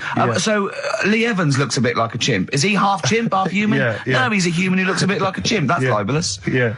That's a bit insulting, isn't it? Have you Should we there. just play some music? Yeah, now? I'm really sorry about that. I'll get back to you on that. TikTok, that's Coldplay and Clocks on XFM 104.9. Actually, can I tell you a Coldplay coming in a couple of weeks' time to co-host Zoe Ball's show? Right, 1, don't ever interrupt me. 2, don't tell them about other people's shows. No. Okay, moving on. Thank you. Please do not mention that there are any other television celebrities on this channel, on this station. We don't want to convince people it's only Ricky. But the interruption was the main thing. Sorry. Well, we can't get hold of Carl, right? We looked, it's got his old number out there. His home number? Yeah, it's a hold on. Right. So, we went to the new records. He hasn't even given him this new home number. So something's funny going on. He doesn't want to be contacted. He hasn't given me his home number. I've tracked down a friend who's looking it for us. That phone might ring any moment. I apologise for that. But why is Carl not available? It's interesting that neither you or I, and I like to think of ourselves as being fairly close friends of Carl. Yeah. We have made him the man he is today. We cannot get in touch with him. In the same way that bloke bought Oliver. Sure. I think that Carl is now ours. Yeah, exactly. Well, exactly. I think very much that's true, yeah. Yeah. Carl is very much like a humanzi. If we're going to lose contact with him and find him 5 years in a circus in Manchester. Exactly, they're doing experiments on him. Yeah, we can't figure him out. Yeah. Well, there's something wrong with He his looks like a chromosome. human, He acts like because usually humans stand upright. Yeah. And Carl likes to walk on all fours whenever he can. Yeah. It's He's not interested in other human women. He's only interested in apes. Yeah. It doesn't make sense. Oh my God. And he's bald. He is bold. Oh look, there's as much evidence And- for Carl being a humanzee as Oliver. Yeah. I think there's more. And Well, Carl barely walks upright. I know. Scared of fire. Yeah, I know. It is interesting, isn't it? Oliver was built, wasn't he? Yeah. I see. I Big ball. don't know. It was Why were you looking, Rick? I'm interested that you. I couldn't. What? Your eyes were kind of uncontrollably drawn Steve, they were towards just his. there. No, I didn't see anything. I was just looking at his face. No, Sorry, Rick, but if there's something you want to get off your chest. yeah, and that was the human part of it then, was it? Being built like that? Because Yeah. it's humans, but... Yeah. Although Carl's is very tiny and hidden behind. And I've noticed something else as well. He's got a big red arse, That's true. hasn't he? Yeah. Yeah. It's all beginning to slot into place. And I've seen him climb up a cabinet and eat a banana as well. Just over lunchtime. And peel it with his toes. It's all coming together. Yeah. Right, we're going to track him down because he's malingering. He's definitely Yeah. I'll tell you what, he's at home now in the garden swinging on his tyre. He's not ill. I think more truthfully, someone said to me that I said Carl might be ill. They said, right, are you not going to do the radio show then? Well, that's what annoys me. I mean, that's the biggest problem. Is that, Yeah. let's be honest, we haven't got anything without Carl. All we've got is the hook. People are staying listening because eventually they think we might get through to him at home. Yeah. And there'll be fun on this show to be had. If we don't get in touch with Carl, I think we may as well just shoot off and leave Claire to do the show. I've on her got some own. great music. Is that not Well, is that- it's a small. Well, you small, could leave the music with conversation. me. I could just play There's not it. many That reasons is true, for isn't it? us to be here. Okay, well, play some great music Yeah, now, play a Steve. great tune. Okay, Sure. wedding present, Steve. Yeah, I'll explain what it is afterwards. Just play it. Yeah. It's a joy. There's a monkey theme. There is a monkey There is a theme. monkey connection. Call in if you know the answer. Doing their cover version of Pleasant Valley Sunday. That's from Sure. this new compilation of those. Remember they brought out a load of 7 inches course in I do. 1992? Of course I do. What a month. It was my favourite day. Yeah, absolutely. And on the B, do you remember on the B side of each one there was a cover of a different song? Steve, I even played the B-side of each one and listened to the song. The connection there that we're talking about was, of course, it was by the Monkeys. Indeed. Yeah. Indeed. Brilliant. They Brilliant. turned up in yesterday's episode, didn't they? A lot of people, I'm sure, won't have seen this documentary. It was on Channel 5 after all. Oh, So I yeah. always feel like we should remind people that what we're actually talking about. If we just happen to mention Oliver, a lot of people don't know what that means. Yeah. If we explain that it is the primate version of Carl. Yeah, That's exactly. the sort of shorthand, isn't it? Yeah, yeah. Yeah. But they were on a Humanzee. The Humanzee. He was on a Japanese TV show.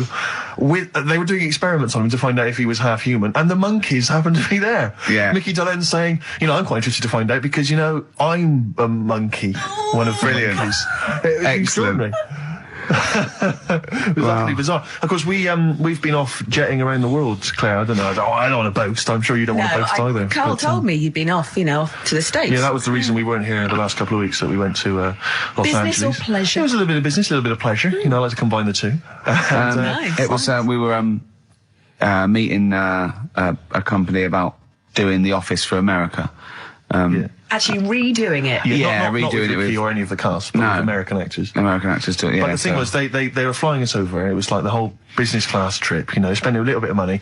And Virgin Upper Class, actually. Virgin Upper Class. I'd like to Excellent. recommend Nice. that. Excellent. Excellent It's service. brilliant. Very good service. Definitely Easy. get free flights now. Easy. Yeah, definitely. Easy. Brilliant, yeah. Richard Branson, lovely bloke, and I love It's Tubular brilliant. Bells. I So don't well done on that. think he owns it anymore. Does he not? But he's still a Still a lovely great bloke. guy. He's still a good. What does he own? He must own something we can get. Oh, does he involve with Virgin Records anymore?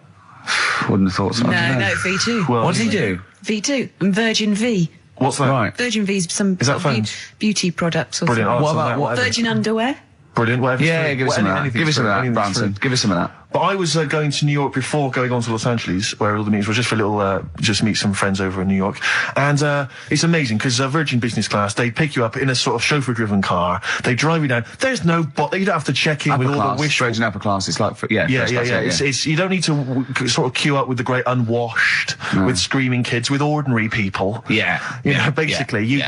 they just send your information ahead to the airport, and you just drive through a kind of drive-through McDonald's-style check-in. They take your bag, they check your passport. passport. Boom, they drop you at the executive lounge where there are, I swear to God, lovely free plums. I had 2 lovely juicy free plums in the executive. I haven't eaten plums for He years. forgets the bloke's name, but he had lovely juicy dong. free plums. All right, that's the sort of wit that I'm capable of. I That is heard the why word he is plum. flying first class He meant, to America. he to meant a discuss sucking comedy. fruit. I changed it. I transposed the whole thing, so suddenly he was sucking on a man's testicles who he'd never met before. Exactly. For money. Exactly. That's the sort of things I'm capable Which is of. only half true. So he's used his There comedy was mind. no money involved. That is why he was being jetted off to America to Yeah. talk comedy. That is the kind of quality. But you get. it was great. It was a really lovely flight. It was a lovely car, luxury car. And the flight, it was like the advert. They've got those beds that sort of just Well, the totally seats kind recline. of recline, so it's almost. And you can you see got horizontal. anything you want as much. And I was sort of like, I was falling asleep, and I sort of woke up, and one of the heiresses was like covering me with a blanket. It was like the advert. Yeah, it was crazy. just brilliant. All the lights came down. A and woman comes around and says, "Do you want a massage during the flight?" You can have a massage you can have as during the much flight. drinks, although you can't drink. You have a drink and then you fall asleep Yeah. because it's so comfortable and they take the lights So out. anyway, It's I brilliant. can't believe my luck. So I'm driving down. I get to the airport in my chauffeur-driven car. Right, I'm sat there. I'm phoning people. My mum and dad. You never believe what I'm off to. I'm just in the car, just chauffeur-driven car. And I get to the airport, and you just hand your passport through the window of this car to this little woman who comes over. And I'm just there. I'm just sort of buzzing the window down, handing it to her, buzzing it back up. Like I don't want to talk. Check the passport. Take my luggage. I don't want to discuss things. You know who I am. And she hands the passport back through the window. She says, "It's expired." I went, what do you mean? She went, "It's expired." I said, "It's business class. What can you do? Can you do anything?" And she went, "No, we can send you to America, but 8 hours later, you'll have to just turn around and come back. They won't let you through immigration." I was like, "What am I going to do? I got to go to Los Angeles and talk about, like, the office and that." And she said, "Well, it's up to you." So, the chauffeur-driven car drove me straight to the passport office down in sort of Victoria, which I have to say. Back into town. So I had to come back into town. I didn't get on a plane. I'm wearing my suit because I thought I'd wear the suit so I look like a real player. So I'm wearing I my love suit. the fact that you wore a tracksuit because Yeah, I thought well- I don't need to get upgraded. I'm first class. Exactly. I wanted to go on in my pants and slippers, but you know, In with fact, wasn't that why she covered you with a blanket at one point? But so they take me back down to the passport. I don't know if you've had to go down and get your passport changed, but they treat you like you are an illegal immigrant sneaking into the country. I'm wearing a suit. I've got luggage. You know, I'm clearly a dignified kind of guy. That's obvious. I'm speaking with a certain eloquence. I've got certain pennies. I'd just been working on it in the car. Oh, right, okay. And Go on. and they said you've got to come back that night. So I had to come back. I had to get my passport He called photos me. done. I had to buy a sandwich. I had enough change for the machine because it was an absolute nightmare. I began the day in a chauffeur-driven car on my way to Los Angeles to discuss business with Universal Television Pictures, and I ended the day on the tube in a suit with my luggage, stood next to one of the posters advertising this radio show, which was just embarrassing because people kept pointing and staring and laughing. he called me. They said, "Rick, I've really much." I go, "Go on." He went, "My passport expired." I went, "Oh, so what are you going to do?" He said, right, I quote, he went, "I didn't know passports expired." Yeah. I went, "What do you mean?" He went, "Well, your driving license doesn't." I went, "What are you talking about?" He said, "How old do you have to be to know that?" He said, "When will I know all these things?" Yeah, it is. When will I know all these Steve, I want things? to just come and hug you. But do you know what I mean? Did you know that? Did you genuinely know that your passport expired? I did because my passport expired Because she's 2 years alive. ago. And Because she's I went and alive renewed in the it. world. There is so much stuff that I don't know because I don't think I've reached a certain age yet. I remember you were walking down the street once and you said there were some roadworks, and you said they're probably doing those roadworks because And it's the end of the financial yeah, they year have and to they've got to spend their spend the money. budget, yeah. I thought, well, how do you know that information? Can I just tell you? Yeah, exactly. I don't talk to cabs. I mean, chauffeur-driven cars. I put the little window up so they Steve, don't how talk old to are you? me. How old are you? 28. Are you He's old? young. Are you old enough yet to help a long-distance lorry driver back into a car park? Definitely not. Oh, you're an idiot. Play a record. And I'm also, I'm not old enough yet to be able to say, can I have a pint of lager, please, Chief? In the pub. I wonder I want to get to that age. No, you're a long way off. Ryan Adams, I can't get enough of him now, Steve. brilliant, isn't he? I've been buying up everything. I love him, and that was answering bell. Coming up after the ads and that, Oasis and that. Brilliant. Another classic there from Oasis, Supersonic on XFM 104.9. Ricky Gervais, Steve Merchant, Claire Sturgis standing in for Hello. for Carl. But where is Carl? Where is Carl. So we've failed to get in touch with him at home. Well, look, he doesn't want to be contacted. He's turned every phone off. He hasn't given the XFM his new home phone number. He doesn't want to be contacted. I can't believe he's not listening, to be honest. So you think he's listening now? Yeah, he listened in Manchester. If he's not listening, he's out and about. I mean, has anyone spotted Carl? What's your message to him, Rick, if he's listening? Call up. Anything else more sort of... Call up or you're fired. Okay. Any bad language you want to use? Obviously, you can't really swear. I can't really say it. What sort of words? I mean, the F word, would you say? I'd say the F word. I'd call him a twat. Would you use the P word? I'm thinking of prick. Prick, yeah. Okay. Definitely use that. Not on air, but Sure. I'd call him a What about stupid tits? little prick. Would you just say you're a tit? Yeah. Okay. Yeah. Okay. All right. You stupid little bag of tits, I'd say to him. I mean, privately. What about the MF word? Because that's pretty intense. That's pretty hardcore. Do you think that this is not appropriate now? Do you think that would be too extreme? I'm worried if I use that and he was genuinely ill, Sure. I'd feel a bit of a C word. Cock. Sure. Yeah. Cock. Yeah. Because I wasn't thinking of that C word. I mean a male bird. Sure, because we've got into trouble with that before. Meaning penis, and we don't mean that. Yeah, we definitely don't mean penis. But if anyone out there, sorry about that. It was a discussion about bad language. We weren't actually using it. But if any of you out there do see the little twat, get him to call XFM immediately. Yeah, and likewise, if you're listening, Carl, you cheeky MF, well, you sexy MF, as Prince once said. Yeah. Give us a ring, because we'd love to talk to you. We just want to find out how you call are. in. We know you're listening. Little Amy Man, Red Vines. Brilliant. Lovely track. On XFM 104.9, Ricky Gervais, Steve Merchant, Claire Sturgis, in for Karl Pilkington. He hasn't called. He may be really ill. I'm feeling a bit guilty. How ill is he, though? I mean, do you know what I mean? How ill have you got to be to not be able to make a phone call? Yeah. I find that hard I've to got a believe. sore bottom, and I made it in. Keep talking. I pulled a muscle in my bum. How? I don't know. And it really hurts. Have you tried to trace back through the week and figure out what may have happened? I went to see the osteopath yesterday. He put an elbow in it for half an hour. I cried. His own? Yeah. Is it? Oh, they got detachable elbows for that. Prosthetic elbows. The elbows. Just hold this elbow in there for 2 hours and... Yeah. Can I take that away? You can take that away, though. I won't be needing that elbow for quite a while. We had an email about Oliver the Humanzi. For those that didn't watch it, there was a documentary last night about a chimp that was supposedly a human or was half human or might favourite seem programme ever. Yeah. For a week, Carl has been saying it's going to be brilliant. I wish he was here and to he's not here to discuss it, sadly. Yeah.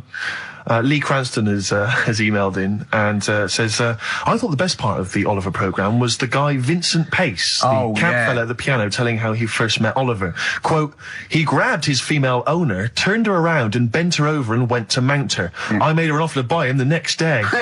Vincent was then shown in a very nostalgic mood playing melancholic music. He obviously wanted some monkey action. He really, that's I mean, it is potentially liable. That's liable. It's a joke there. But I don't take any responsibility for what Lee Cranston says, or indeed the fact that he puts at the end, did he want to turn Oliver into a gay pansy? Question mark. That's Lee's thoughts and opinions. They don't necessarily reflect those of XFM. He sees the chimp mount a human and go, I've got to have that chimp. I must have that chimp. Oh, poor Carl. Where is he? As you mentioned earlier, he was very well endowed. Apparently, I didn't see it myself. It was a big boy. chimp. Big Sure, boy. a big half boy. Yeah. A big half boy, half chimp. Honestly, Juan on XFM 104.9. Right, I just called Carl again. I've been calling him all the time, trying to get through to him, right? He's changed his message, so he is listening, and I've got proof. So can you just call the number, Claire? Yeah. Right, call this number. Now listen to this. This is really annoying. We should tell you now that this is not an amusing sketch or setup. No. What's happening there, Claire? Not quite happening for you? No, it's all right. We'll try that again. Try that again, Claire. Yeah. I'm livid now. I'm genuinely annoyed, because you'll see, when you hear the message, you'll realise why. Right. Okay, right. Let's try again. I don't know who he thinks he is now. I'm beginning to wonder if his minor celebrity is going to his head. All this nice write-up in Heat magazine. Yeah. It's changed him. Richard Anderson, incidentally, has emailed in. Go on. Dickers Anderson. It's not happening, is it, there? Is it? Why not? Because I'm a bit stupid. Why can't... I can't work it out, can I? Can't figure it out. How would you call someone normally? Well, normally I just pick up the phone and dial it. Sure. No, I And don't then mean. get- No, yeah. I mean. But it's like I have a problem getting it through the desk. I tell you what, can I play an ad break and practice? I'll pretend this didn't happen and then You come know, back in a to weird you. way, it's like Carl's having still Carl. here. It's like having Carl play the ads. I'll get back to you. Bit of Snoop, never. And when did a bit of Snoop ever hurt anyone, Steve? Absolutely. No, I don't think. Okay. Carl's away. He pulled the wool over Claire's eyes. There's a few people out there that believed he was ill. I knew he wasn't. In fact, at one point I thought, maybe he is ill. His message on his answer machine has changed in the last 5 minutes, and listen to it, and this is evidence that he's not ill, right? Okay, Don't here we like go that. then. Yeah. Who don't read out? Richard Anderson, I should just say, has got in touch. Okay. Here we go. Hold on. There we go. Oh, Claire. No, I can do it. Just tell All me right. Anderson. This is ludicrous. Yeah, so obviously Richard Anderson, he's emailed in his thoughts. Dickie Anders, Randy Anders. You. Dickmeister Dickmeister General. Dickmeister General. And he says there's something making... Have we got it, Claire? He says there's something making strange yelping noises in the thicket at the end of my garden. Shall I go and prod it to see if it's Carl? Sorry, I'm not in today, but not well on that. No more Rockbusters. I think that's what's affected me. It's got me down a bit. So he's joking. Yeah. The doctor said I'll be back swinging on my tyre in no time. So See you later. he was listening. He's clearly listening. So he was listening because we said about swinging on We'll the see a side. message. At any time. Right. Carl, call me. In fact, I'll tell you what, we'll play a little game. Carl would appreciate this. Call me, Carl, or I'm going to give out your number. What's the first 5 or 6 digits, Claire? Well, it's 07968. 07968. Okay. Phone now, Carl. Start calling now. Right, give the next number, Claire. You said You still give the next number?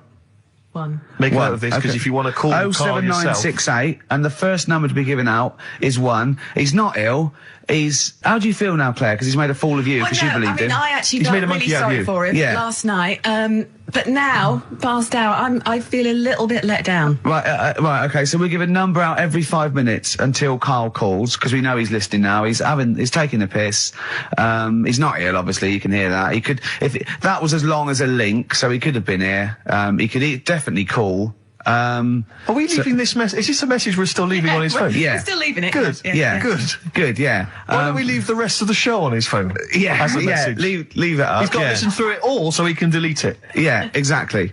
And the other thing, of course, is that he's not going to get paid for this. No. So he's thrown away 80 quid. That's 80 right? pounds. Now, in Manchester, that's a week's wages. So Easily. he's obviously been spoilt. For all his mank charm, he's down here, he's living the life of He riding. thinks 80 quid's nothing. He thinks 80 quid's nothing Up there, already. you could be buying you could buy yourself your own horse. Yeah. You yeah. could probably get yourself a deposit on a flat. I'd have thought so. Up I'd have there, thought so, easily. yeah. And so, or sun lamps because it's always dark. Yeah. He could go mental up there. Now, Dog's piece of string. So what's the first few digits we've given out? 07968. Yeah, That's and the then code. and And then we've got 1. one. Okay, we give out a Another number of Carl's phone number digits. So take that down because we love calling him. Should we have a little bit of feed or Let something? me just Yeah. tell you what Dick has said. Yeah. He said, Richard Anderson, he also said, P.S. the show's still rubbish without Carl. Which is fair enough. Still rubbish without Carl. Now, is that a compliment? It's still rubbish without Carl, which suggests he thought it might be better without Carl. No, I think he means it's equally rubbish. Right. Brilliant. Nothing Thanks. changes. Thanks, Dickers. Yeah, he's Good nothing- on Dickmeister. That's Feeder, Just the Way I'm Feeling, on XFM 104.9. Ricky Gervais, Steve Merchant, Claire Sturgis. Well, he's defying me. He's not calling in. We're going to give out his number and he's not calling in. That's even more annoying. Who does he think he is? I don't know who he thinks he is. I'll tell you who he is. Yeah. He is a little bold Mancunian. Let's never That's let him who he forget that. is. I don't know who he thinks he is, but there's the fact. Just, Carl, call in, because you're annoying me and Steve. He's been slagging you off as well, Steve. Well, go on. What's In he the saying? week, he was slagging you off. I mean, in the week, I was joining in and laughing along, but now I'm thinking but now I'm thinking that you're more on my side than he is. Thanks very much, Rick. I'm glad to see you've come round. He said he was. I was in the pub with him and Johnny. All right, so there's a little audience. Good. And he went, have you seen Men in Black 2? I went, no. He said, have you, Johnny? He went, no. He went, there's a thing in it that looks just like Steve. And I went, what? He went, it's a thing, it's got really gangly arms and bulbous eyes, and it just works really fast in the Aliens registration thing. And I went, all right. I said, we'll bring that up Saturday. Since he's not here, you know, what do you think of that? Well, the reason is, I think the problem I have with is this, that if I was to say things like that about Karl, I'd destroy him. He'd be a broken man after I'd finished with him. Call in, Karl, or Steve's going to say a few things about you. I'm going to get a couple of home truths out there. I can't believe it. I cannot believe it. Yeah, we were, you know, at the time I was joining it, we were having, you know, slagging you off on other things as well. Sure. But now I'm thinking, maybe maybe you were wrong. Maybe I was taking the mickey out of the wrong person behind their back. Because the Night from Patti Smith, co-written, of course, with Bruce Springsteen. Oh, it was a co-write, was it? Yes, I thought indeed, he wrote it. yeah. Oh, Yeah. wow, there you go. Learning something on XFM 104.9. Ricky Gervais, Steve Merchant, Claire Sturgis. No Karl. Well, Karl's annoyed me. He's not playing. He's not ill. Another digit from the number? Yeah, just do one more digit, Claire. You serious? Sam? Yeah. Yeah. 5. 5. Good. 5, so 1 5. Okay, great. We'll keep doing that. But I'll tell you what. The best revenge is living well. Indeed. Why don't we just do a brilliant remaining 50 minutes of show, and show the people that we don't need Karl. High five. Let's do Okay, it. you don't need Karl. Right, let's go. Starting now. Some brilliant stuff. Oh, I was. You gonna say something? Yeah. No, I remember when I was growing up in Manchester. No, you can't. And So it's funny to me. I tell you. XFM 2.9. I said no. I saw a weird thing. I saw where in Leicester Square I was coming through. I saw a hairy Chinese kid. No, I don't. It was weird because they're not usually hairy, are they? Did I tell you about me Auntie Flora? Is that supposed to be Manchester? Did by Eck as like? Did I tell thee about me Auntie Flora who shot herself for 3 hours once? Did I tell you? I don't.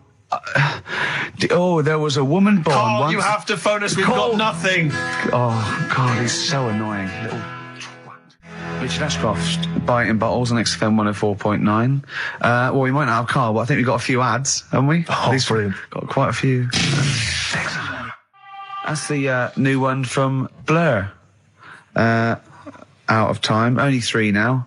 Probably had a sort of Karl equivalent. Who sort of thought, well, I can't be bothered. Graham Coxon there, probably at home, listening to that. Exactly. Playing guitar, and they called him and said, well, you could play along. He went, no, I'm ill. Yeah. Oh, I'm ill. Come on, Graham, if you're Just join in. I can hear you playing guitar now. No, I'm ill. Yeah. Have they replaced Coxon? No. They haven't replaced him? No. Oh, right. Well, they probably will do when they go on tour, but I think they are essentially. Well, I play guitar, I don't know. That's true enough. You're pretty hot on the... If, Diamond, you want someone to, Oh, actually, Steve, strum along? in answer to your question, for the live dates, it's one of the blokes from the Verve. Oh, it's a Ex-Verve, shame. remember? Did she interrupt me again? I Sorry, think so. mate. I'm a fear in it. God, I can't I was talking. Yeah, I don't know if you were... But, you know, I might be mental, but I think I was talking. Claire, when's your radio show on? Normally, when do you host a radio show? Am I allowed to plug it? Go on, Yeah, just- go on. just tell us. Monday to Thursday, 9 p.m. Well, maybe we'll Interesting. come along and start talking over you. No, I'm just wondering, Rick, who's listening at that time? My mum. We've got a prime time which everyone is sat at home listening on a Saturday afternoon, Claire. Yeah. It's one of the best radio Yeah, slots no one's in the going business. to football matches or shopping or anything like that. No. I want a piece of the action. I need it. Yes. I need Well, you've got it. And they're playing a few dates here and there. Old Blur, Blur. Good. We look And that's forward off to their new album, probably, with all the other songs and Yeah. that.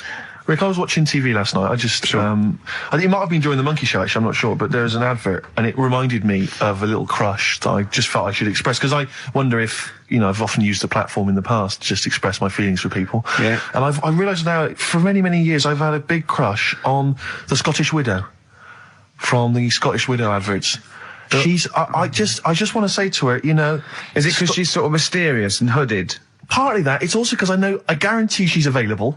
Because she's just lost her She's a husband. widow. Yeah. And I just think it's time to stop grieving. I think you've been grieving too long. I want to say to her, you're a beautiful lady. And she's probably got a big lump sum. I'm thinking she's probably got a sizable amount of cash. Yeah. She's obviously got a lot of spare time on her hands, not working or raising kids because she's wandering across the moorlands most Yeah, of the time. her kids are probably grown up. I'm thinking it's time. Or they turn to crack or something. But I'm just saying this. I think it's just time to say, yes, he was a great man. He was a good man. He was a lovely guy. He worked but hard he's all his gone. life. It's He's gone. time to move on. He wouldn't want to see you like this. No. Still grieving after 25 years. No, he'd want to see her being humped by a big lanky thing with steamed up glasses, I reckon. I'll be honest with you, he hasn't got much say in the matter. He's dead. Well, all right, don't get nasty. And frankly, she's still not over She is it. squandering that money. She could be out. She could be in Europe. She could be in Barbados or Hawaii. She could be spending that cash. She could lose the hooded short and maybe slip into a nice bikini. Do you know what? I think she's wearing, kept herself in shape. I reckon she's wearing nothing under that That's shroud. what I'm thinking. Dirty slut. And I'm assuming as she's Scottish, that he She was a little couldn't bit wait thrifty. for him to go. She couldn't wait for the poor bloke to go. He was obviously, I bet he was a little bit thrifty. He's probably got quite a lot stashed away that she's slowly working her way through. Yeah, and I want to Ding find dong. out. I want to find out how he died. Yeah, I'm intrigued. Because if I find it's like, there was a roller skate on the top of the stairs, Exactly. I'm going to reopen the If investigation. it was in any way suspicious. Yeah. Yeah. Questions So, your could be husband's asked. dead, and she went, "Oh no, where's the money?" Yeah. Steve Absolutely. Merchant's outside, Exactly. Yeah. built like a donkey. Yeah. He's built like Oliver the chimpanzee. Yeah, and he wants to get at it. Yes. He's So- bought his tandem. Yeah, Hop on the back. We're going off to the moors. Yeah. He's going to fly executive class. Yeah. His passport is valid. I know He that. knows that He's much. got another 10 years on the passport. Well, I'll tell you what, the boys from Blur, they don't rock. Sure. Should we show them how to rock with a bit of Bad Company? Do it. It's a classic. Turn it up, Claire. Bad Company. Can't get enough of your love. I'm in a rock mood because Yeah, I'm Carl's enjoying that. made my blood boil. Yeah. Really. I might even play a song, you're probably too young, called Spirit of the Radio by Rush. It's sort of like, for rockers, and people like that, it's like the ultimate sort of pomp, rock, progressive pop song ever. It's classic. Yeah, it sounds amazing. You might hate it, or you'll love it, or you listen to it ironically. I love it. Well, you know, I was listening to Led Zeppelin recently. I never really understood the rock phenomenon before, but I just understand it now. It just gets in your blood. It's extraordinary. Crank it up loud, and it is just visceral and amazing. And I wish I could play the guitar. Sure. Do you know what I feel like doing? What? Writing a little sort of hymn or a ballad About to Carl? to Carl. Yeah. We've tried threatening him. That's not worked. Give out one more digit. We got half hour to go. Because they're 3 digits, so it's what is it? 07968 Yeah. 15 Next digit, please. 7. Okay, 157. I hope you're making a note of that. You'll be able to phone Carl, leave messages, tell him what you think of him. Unless he phones. He can stop this at any time by just simply calling here in the studio. You can just call and say, okay, don't... you can just call and say, please don't give my number out. And I'll go... As I always do when I'm winding him up and I'm slapping his head and I'm sort of like spitting on him and stuff. Eventually he goes, shouts, stop it, and I go, well, you only had to ask. Exactly. So if he calls, I go, you only had to ask. Yeah. Flaming Lips on XFM 104.9. Well, we got through it without Carl. I think so, yeah. I've enjoyed myself. Didn't mention him much, did we? No, I don't think so. I don't think we need him. I always quite enjoy it when he's absent, actually. I like know, having because Clary. because we can have a nice chat as opposed to him just Yeah. going, remember when I had Chinese hair and there were old woman eating her own legs It's and my just comedy dad good put things, eh? a Forrest Gump in a wheelie bin. Yeah. Claire brings a certain kind of level of class to it, dare I say that? You know, she's inept in her own way. In a own way, yeah. I mean, there's no one. Oh no, there's no one any good working. No, I mean, no, I don't want to give you that idea. There's no like proper. The only proper DJ is probably Camfield. I'd have thought, because he's nearly 13 now, and he's been in the he's been in the radio 12 and a half years. See, he took they tested him, and he's half human, half Vance. which is quite he's got quite weird. a lot of. I think he's got the 48 chromosomes that Tommy Vance has got. Yeah. Yeah, that makes one Tommy Vance. Yeah, Tommy Vance, yeah, and a little bit extra. Yeah, because one of those chromosomes is pure Jack Daniels. Well, yeah, it's just Jack Daniels chromosome. It corresponds exactly to a Jack Daniels. There's some Lemmy genes, exactly. I think you'll find. In there as well. In there. But, although, I'll tell you what, I share with Camfield a couple of loves. I agree that one of the greatest programmes of all time is Columbo. Columbo is brilliant. It is amazing. Yeah. And they're showing them all. There's so many channels showing them now. I think Granada Plus show them. I think BBC show them. Yeah. I think everyone's got a bit of it. I think he's made 18,000 episodes, Are they apparently. still making them, though? I think they keep turning up. No, they did in the 90s. They're not quite as good, but I think the original ones, they're great. He's got this great character, and I share that with him. I do like a bit of rock. Should we play Rush? It's just Spirit of the Radio. I mean, we get canned by people who like new metal and Blur and that and those trendy bands, all that, the kids bands and that. But you think this is pure? Yeah, I don't think rock. this would feature in X-Ray magazine.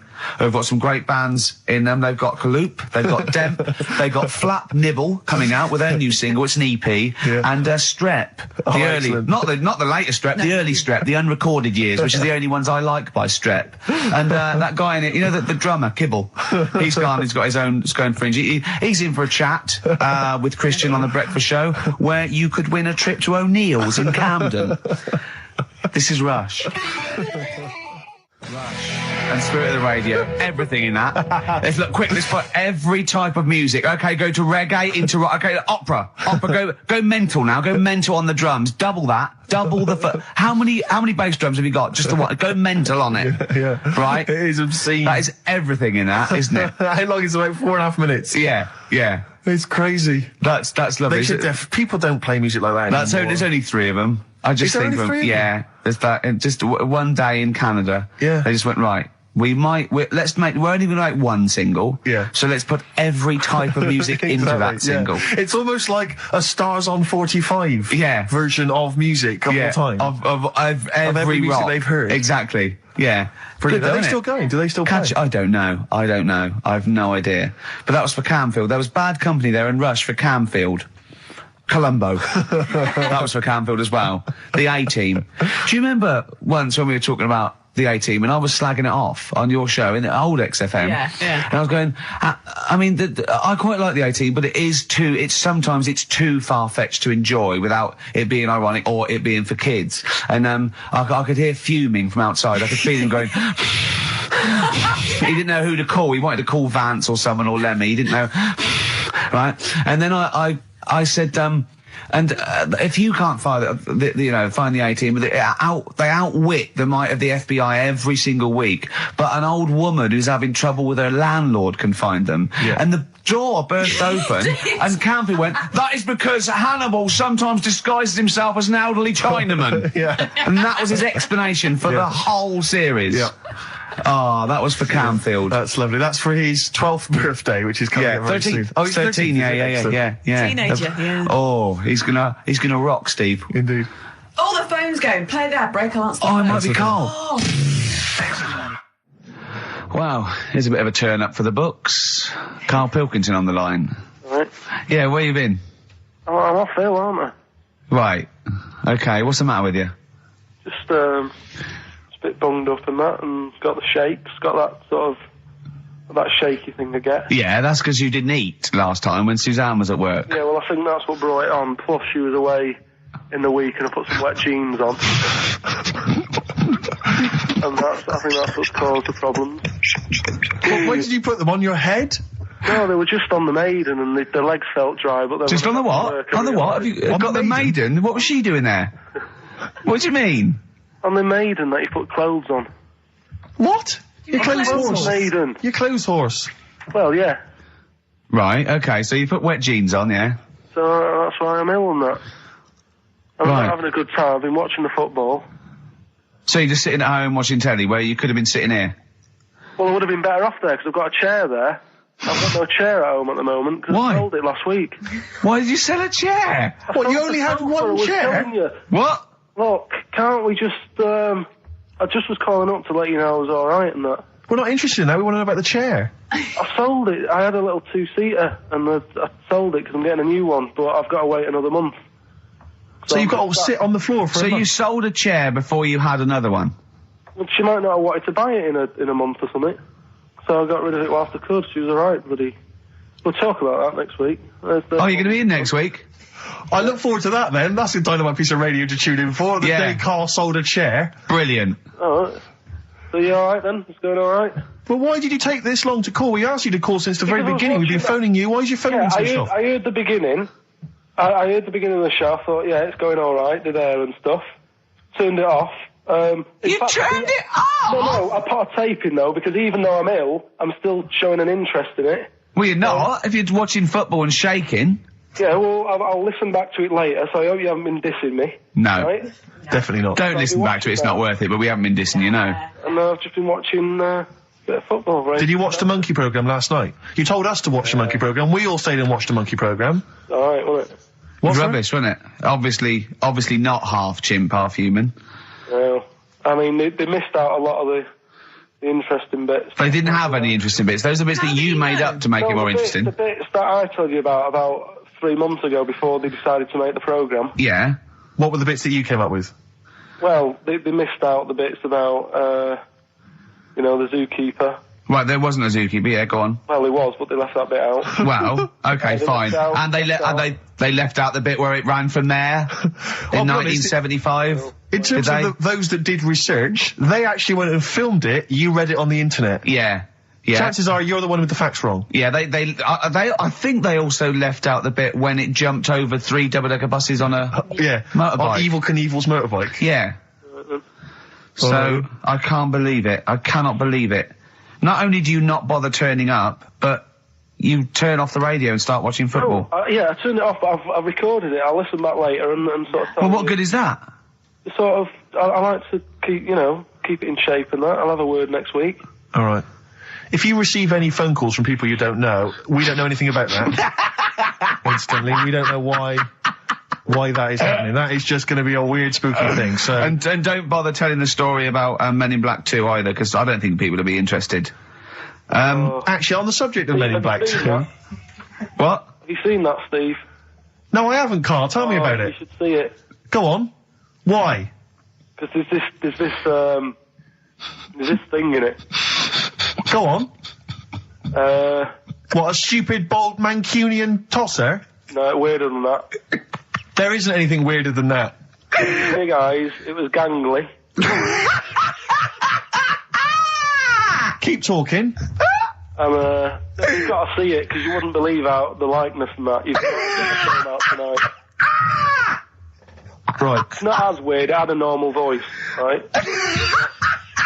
He's done you and he's not even here! I'll tell you what, mate, it ain't worth coming in next week. Stay on the line, Carl. Play a record player. Kings of Leon, Molly's Chambers. What do you think of that, Carl? Alright. There's a surprise. Another insightful remark. Steve is not a fan now. Not only does he know you've been slagging him off behind his back. No, I wasn't slagging Steve. If you get it out on the DVD tonight, you'll know I'm not slagging you off. It could be your brother. I love the fact that it makes it worse, but he's thinking you're going to go, oh, he wasn't slagging me off. It does look like me. I do think I'm an alien. I love the fact that you hope Steve will go, he's got a point. It's a spitting image. Yeah. I am, seriously, Carl, I'm really angry. I'm so angry with you at the moment. You haven't seen it yet? No, I know, because I know what it's going to be, and I'm just... Why? I'm fuming. I'll tell you why I'm angry, because he doesn't do it in jest. No, but what do you think it's going to look like? What do you think this thing's going to look like? Going to look ludicrous. It's not going to look anything like me, but he's going to pretend it does. Go on, what? Go on. No, it does look like you. Yeah, of course it does. And you look like the Human Z. Well, I mean, to be honest, you did a bit, Carl. You walk like him, you're bold like him, you got a sort of gormless face like him. Any more? I don't smoke. That does. I'm not arguing with you. I'm not well on that.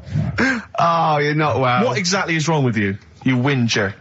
Well, it's just, do you know, like I always tell you about the restless leg syndrome I've got. It's like that, but all over. So you're just shaking around the house? I'm just, yeah.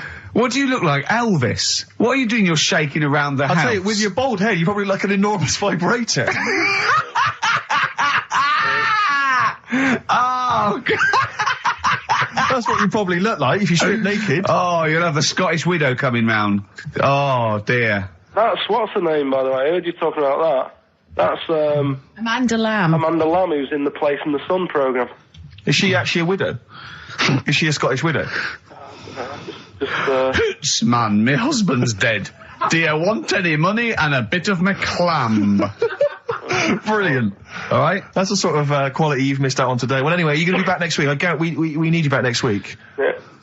Yeah. Well, how do you know? Also, how did you know you were going to be ill today? Because you phoned and arranged this yesterday. Convenient. And I spoke to you yesterday and you didn't sound very ill. I felt ropey yesterday. You've got a bit of a bunged up nose. Even though I have a bit of a bunged up was ill, I still sorted it out. Yeah? I'm a little bit sweaty. Even though I was Carl, ill, sorting it out does not mean you phone up Sturgis and send her down. That's not sorting it out. That's making things worse. Have you learnt nothing?